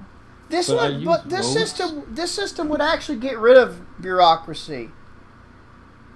That's why Thomas Sowell and Milton Friedman and many minarchists within the Austrian and Chicago schools of economics advocated this, because it would actually remove bureaucracy. The bureaucracy that they got in the system would actually have to get the fuck off their sorry asses and actually do something. So it would actually remove bureaucracy, not create it. Actually, like, again, with the Italian system for all the good quality roads, they're all privately owned. And I personally don't drive, but I've been in a car in Italy many times in my life, and shit, those roads are well maintained. There you go. And it's not expensive. Like you drive through a toll booth, pay like a couple of euros to drive the next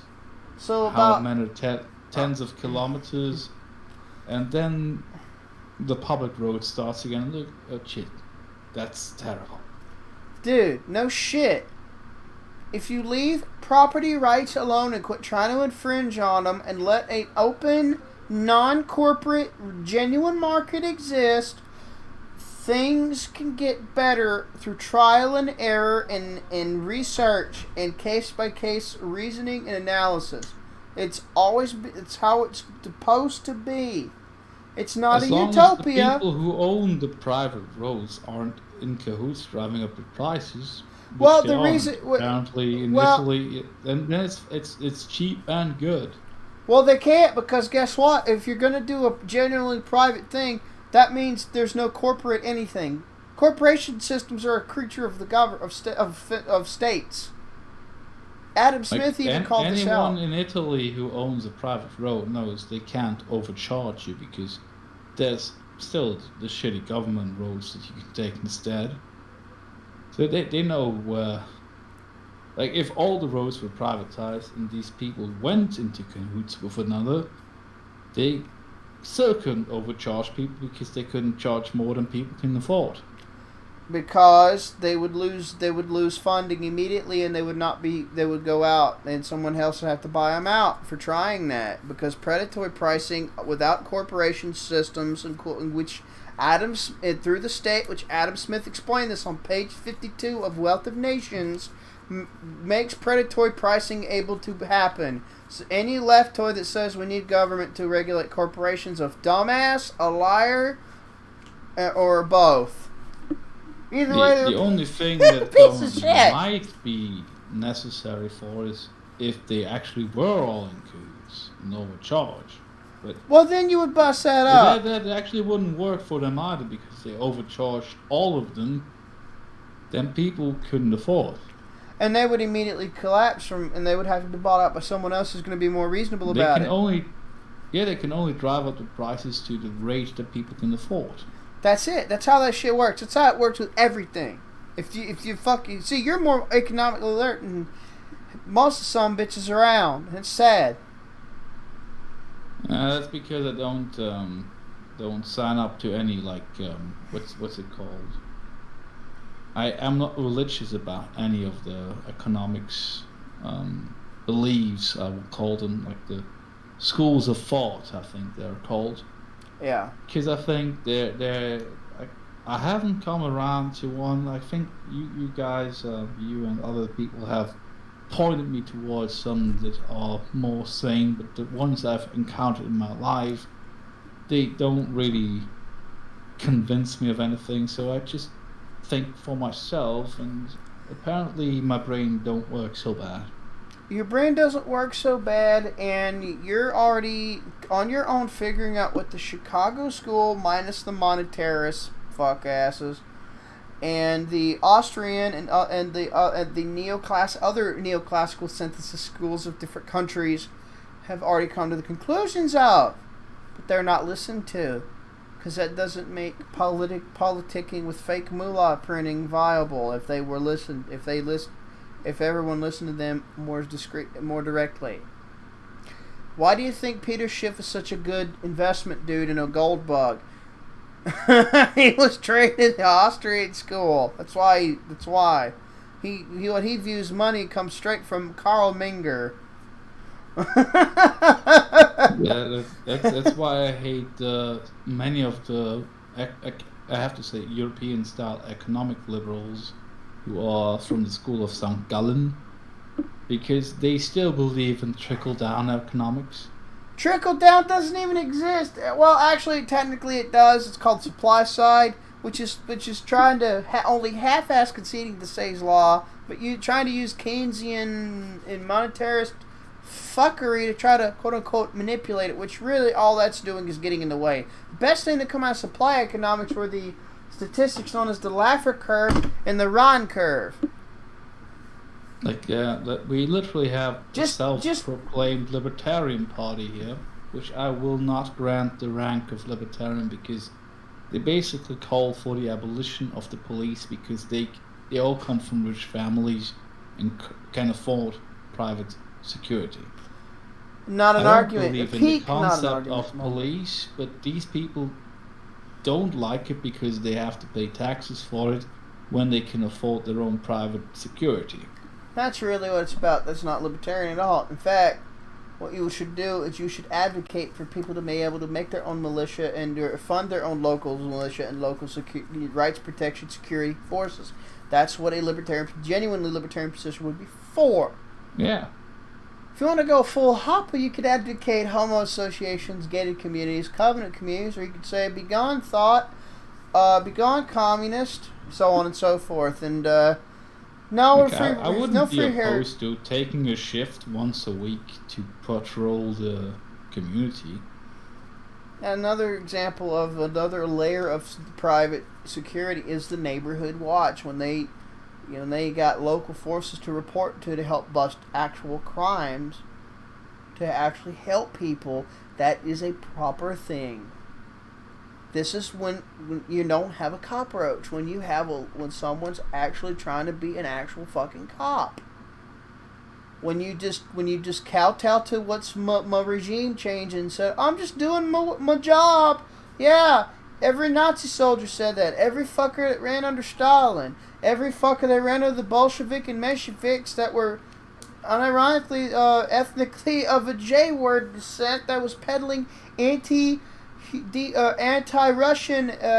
anti-white racism towards Russians. Ever heard of the book 200 Years Together?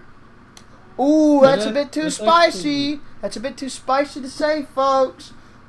Oy That's vey. actually a very sad development that we have in my country. Like there used to be rural police, which was close to that because they knew everyone in the village. Yeah. If old Father Tom was driving drunk, they wouldn't directly punish him. They had some leeway with that. No, I don't condone driving drunk. Just to say that. Well, no, I don't condone. I'm pretty sure if everyone privatized everything up, I'm pretty sure people would still want local law enforcement to bust down or to crack down on drunk driving and driving while stoned as fuck. Because guess what? Yeah, but it they inhibits had your motor leeway skills. to warn people more often than the law would allow. Which I guess the driving drunk is a bad example because that can kill people. But they use their leeway in the rural areas a lot when it comes to petty crimes like smoking pot or what have you. Yes, but I wouldn't even consider. And the current trend is to fuse them into the next biggest city and combine the police force. That I disagree with strongly. And I don't think that's a good thing because the city police they are very jaded by what they have to do every day. Or they don't know the people they arrest or don't arrest. They don't have a sense of community. And you got it. I understand because in the big city there's just too many fucking criminals. But at the same time, they can also be sacks of shit mixed in with that jaded crowd, and you can never tell which one's which. Yeah. Until you find out the hard way. Small community, rural community, if someone's actually being unfair or a complete dickhead, people can do something about it in Switzerland because of the direct democracy. They can complain about him and get rid of him. You know, my favorite example of the neighborhood watch and rural policing was when I watched the sitcom Family Matters. Carl Winslow, the Winslows, and Steve Urkel, the chocolate shad nerd. That guy. I know the show, but I haven't seen all that. But they had a neighborhood watch set up. I think one of the episodes started a neighborhood watch thing together with some neighbors, and Carl would help with it, but he would also be the cop to immediately report for a backup for all the fellow local cops of the area to actually do policing, not be a cockroach to the state, to a statist regime change. No, actually be a rights protection, peace officer, crime buster, an actual fucking cop. And that show depicted a great example of what should be. Yeah. As far as I'm concerned. And you know what? So what? Who cares if it was? And honestly, from the way they've interacted with people, the way I've seen it reviews and shit. Excuse me. I would like to meet all those said individuals that acted on the show. Sadly, the lady who played Myra Monkhouse, she's dead. I think stomach cancer killed her pretty quick. Stomach or pancreatic, whichever one it was. It was sad. I actually found, when I first found out, I actually had a tear in my eye. I'm like, I wiped my eye. I'm like, fuck. I can relate. Beautiful woman. Wow.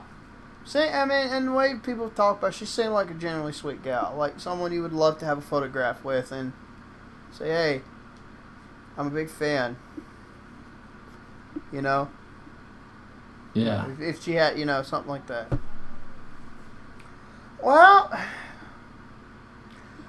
I hate to cut us off, but because this is a fucking fantastic convo. This is a fantastic convo. But I am going to have to end this podcast episode. Do you want to add anything else? Do you want to discuss anything else before I end it? Do you want to give out something more to everyone around? Do you want to? Depending on who's listening, remember, most cops aren't bastards. And if anything, most police in the world needs more funding and more clearing. But also more competition too. And they need to be trained to value human rights and what's right and wrong versus law changes. They need that. They should not be trained to be drones of the government. They should be trained to be people who really keep the law.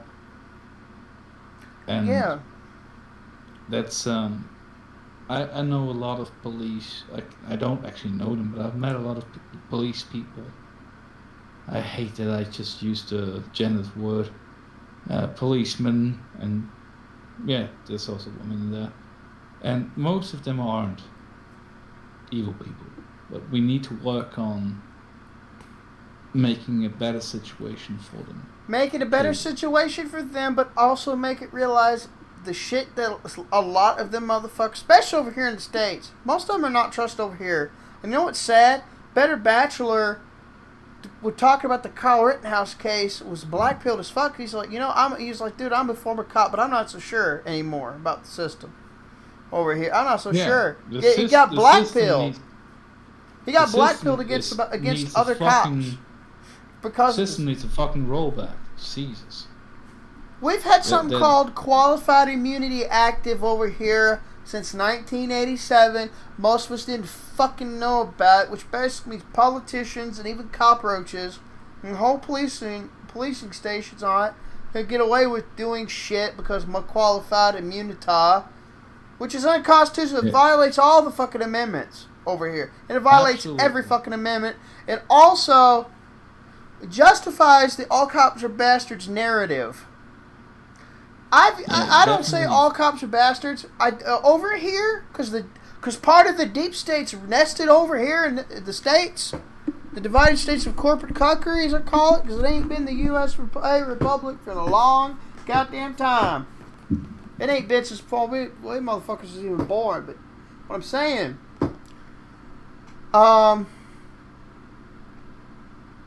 the cops need to have a good moral compass and they have to. If they don't follow through with it, they are no better. They're at best the good people who do nothing. At worst, they're contributing to the problem. And exactly. I hate to say it. I hate to say it, but I'm more lenient to what Eric July has said. But unlike him, and he doesn't give the all cops a bastard, but still he does say that the policing systems and a lot of the cops, the statist cops, are cockroaches, and they are going to do what the fat ass is telling them. A vast chunk of them. It's sad. It should not be that way. It's not supposed to be. Yeah. But And there should also be a rotation system, because as long as cops stay with other cops in the same police station for too long, there's too high of a risk that they will cover up terrible things that other cops have done because of a sense of brotherhood. Which, but another thing too, it kind of got me thinking because another thing got me thinking because in spite of like I said, Better Bachelor got blackpilled against policing and in the legal system over here, he got blackpilled hard. As a former cop, he's blackpilled and jaded about the situation, and he's almost leaning to the direction that Eric July and multiple ACAPs have stated. The issue, though, I will say this: I'm not going to say all cops are bad because there's only one sector I would almost be willing to take a gamble with, and who I could find members I could trust to help out. That's the local forces, the most local domestic area enforcement. Beyond that, and even then, I'm not lenient about taking a gamble. I'd rather keep myself on as clean a slate as I can, and so on and so forth. Stay to myself, stay to the ones I care about, and so on, and avoid interaction. But I'm not going to act like a belligerent fuckwit around them and ask for trouble. Remember, before Chris Rock started peddling that race pimp narrative, back in the day, he did a whole fucking video called How to Not Get Your Ass Kicked by a Cop. Listen to what he said back then. it is a good video. That's what I'm doing.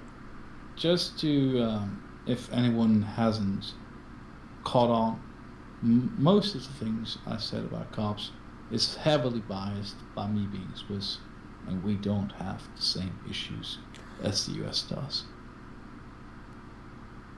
Very much. And what's sad, again, we got it's one of the two big hubs of the corporate elite over here. The other's the Brit, the other is the UK.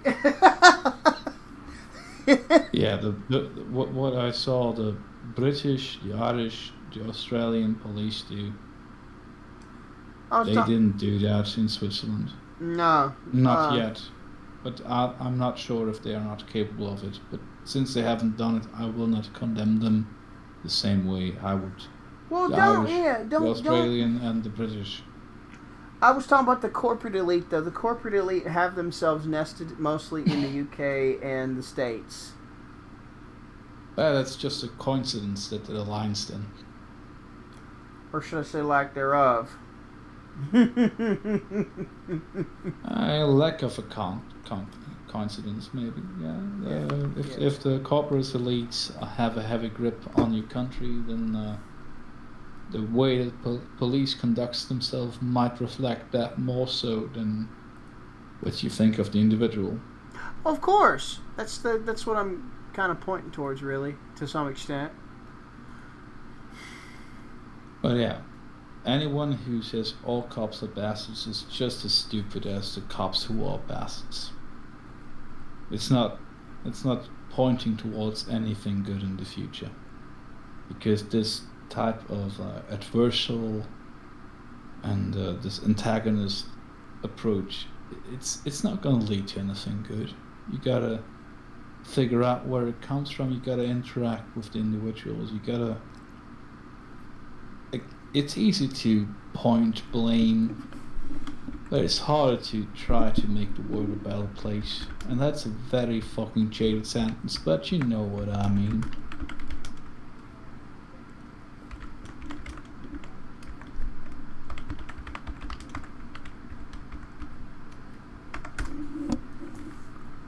Just don't take the easy road. That's always going to lead to destruction of us all.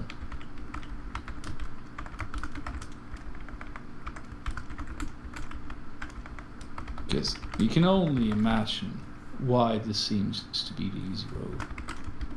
With all the people in charge, with all the people at the levels, what seems to be the easy way is likely constructed in your mind. Yeah. If anything seems easy, question that.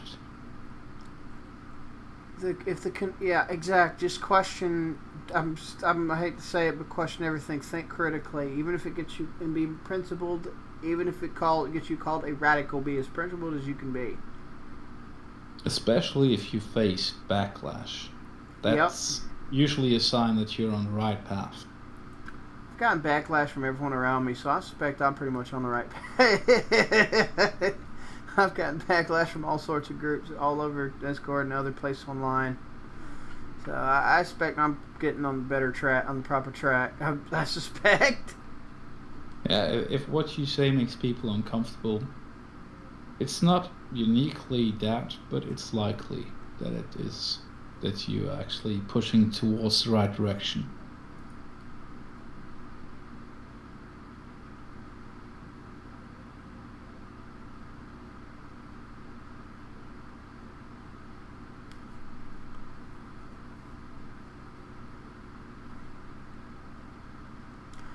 Yep. Well, sorry, I hate to cut this off completely now, but it's been a really good discussion and a lot of things exchanged across back and forth, and I really enjoyed this. I really did. Well, you did preface it like you have to cut it off, so yeah. I tried to be. Yeah. Actually, I failed to be quick, which. It's fine. I still wanted you to get some last says and a lot of the shit before I did cut off. But still, I really enjoyed this.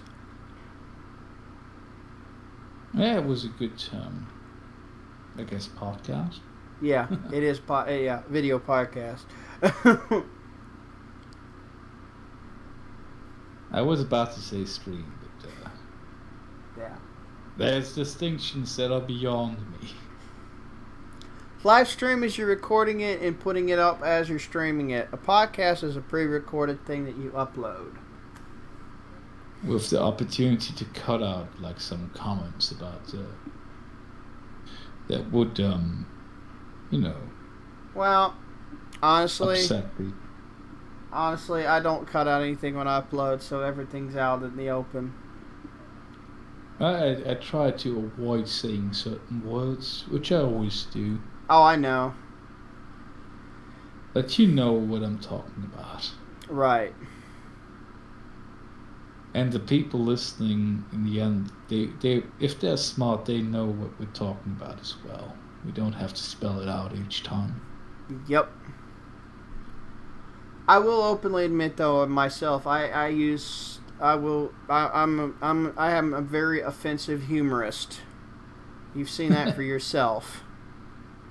Of course. I've used very inflammatory lingoed humor more than most. I actually am somewhat glad because I don't know what your previous podcasts were like, but you should see my butt where mine and Julian's old buddy Jess was on. Holy fucking shit. He was a black, Hispanic, Asian three-way cross, and holy fuck, the shit he could say about everybody. He's kind of like me, and while we kind of molded ourselves similar to Dave Chappelle. If we're gonna talk spicy topics like the differences between our ethnicities and stuff, we're gonna spread the hate shit on everybody. We're trying to be fair-handed, kind of thing when we do our humor about that particular topic. Fair. And I love the hell out of the guy. If I ever can encounter him again, sadly I think he got rid of his Discord. But Jess, if you ever out there and if you ever watch me, we miss you. We really miss you, dude. You're a funny, intelligent, decent human being, and we miss you. I know I especially miss your ass. I miss the hell out of you because I miss having you around. I really do. Maybe try to come back someday, because you are loved and you are missed. Sounds like one of those 90s movies where people send emails and hope to get responses. And you are definitely loved and missed in this neck of the woods over here. Please come back. Amen to that, brother. Amen to that. Anyway, you could go look. You just type on my channel. You can go GPPC. Now, be warned. I've said some shit. I wish I could fucking take. I was so cancerous in my attempt at wording. I cringe myself looking back and seeing them. But you see, Jess was one of the main guys in the early ones before I started organizing them into the this format I have now. Which channel? Derpy Redneck. On YouTube? Yes, and on Odyssey, and I'm thinking about moving it to brand new tube as well, so I can archive everything over there too, depending on how it works. I also have a BitShit, although sadly the BitShit doesn't upload everything I would like it to over there. Everything's on Odyssey, so Odyssey's much better, as far as I'm concerned. I did find the channel very nice. It's good that there's pictures of you and food, so I know it's you. Yeah. Well, everyone, it's been fun. I wish you all a great night. And Fleigenfurst? I hope that everyone's gonna have a great time and be the best they can be, as long as they try. And if not, be well as well. Thank you for watching.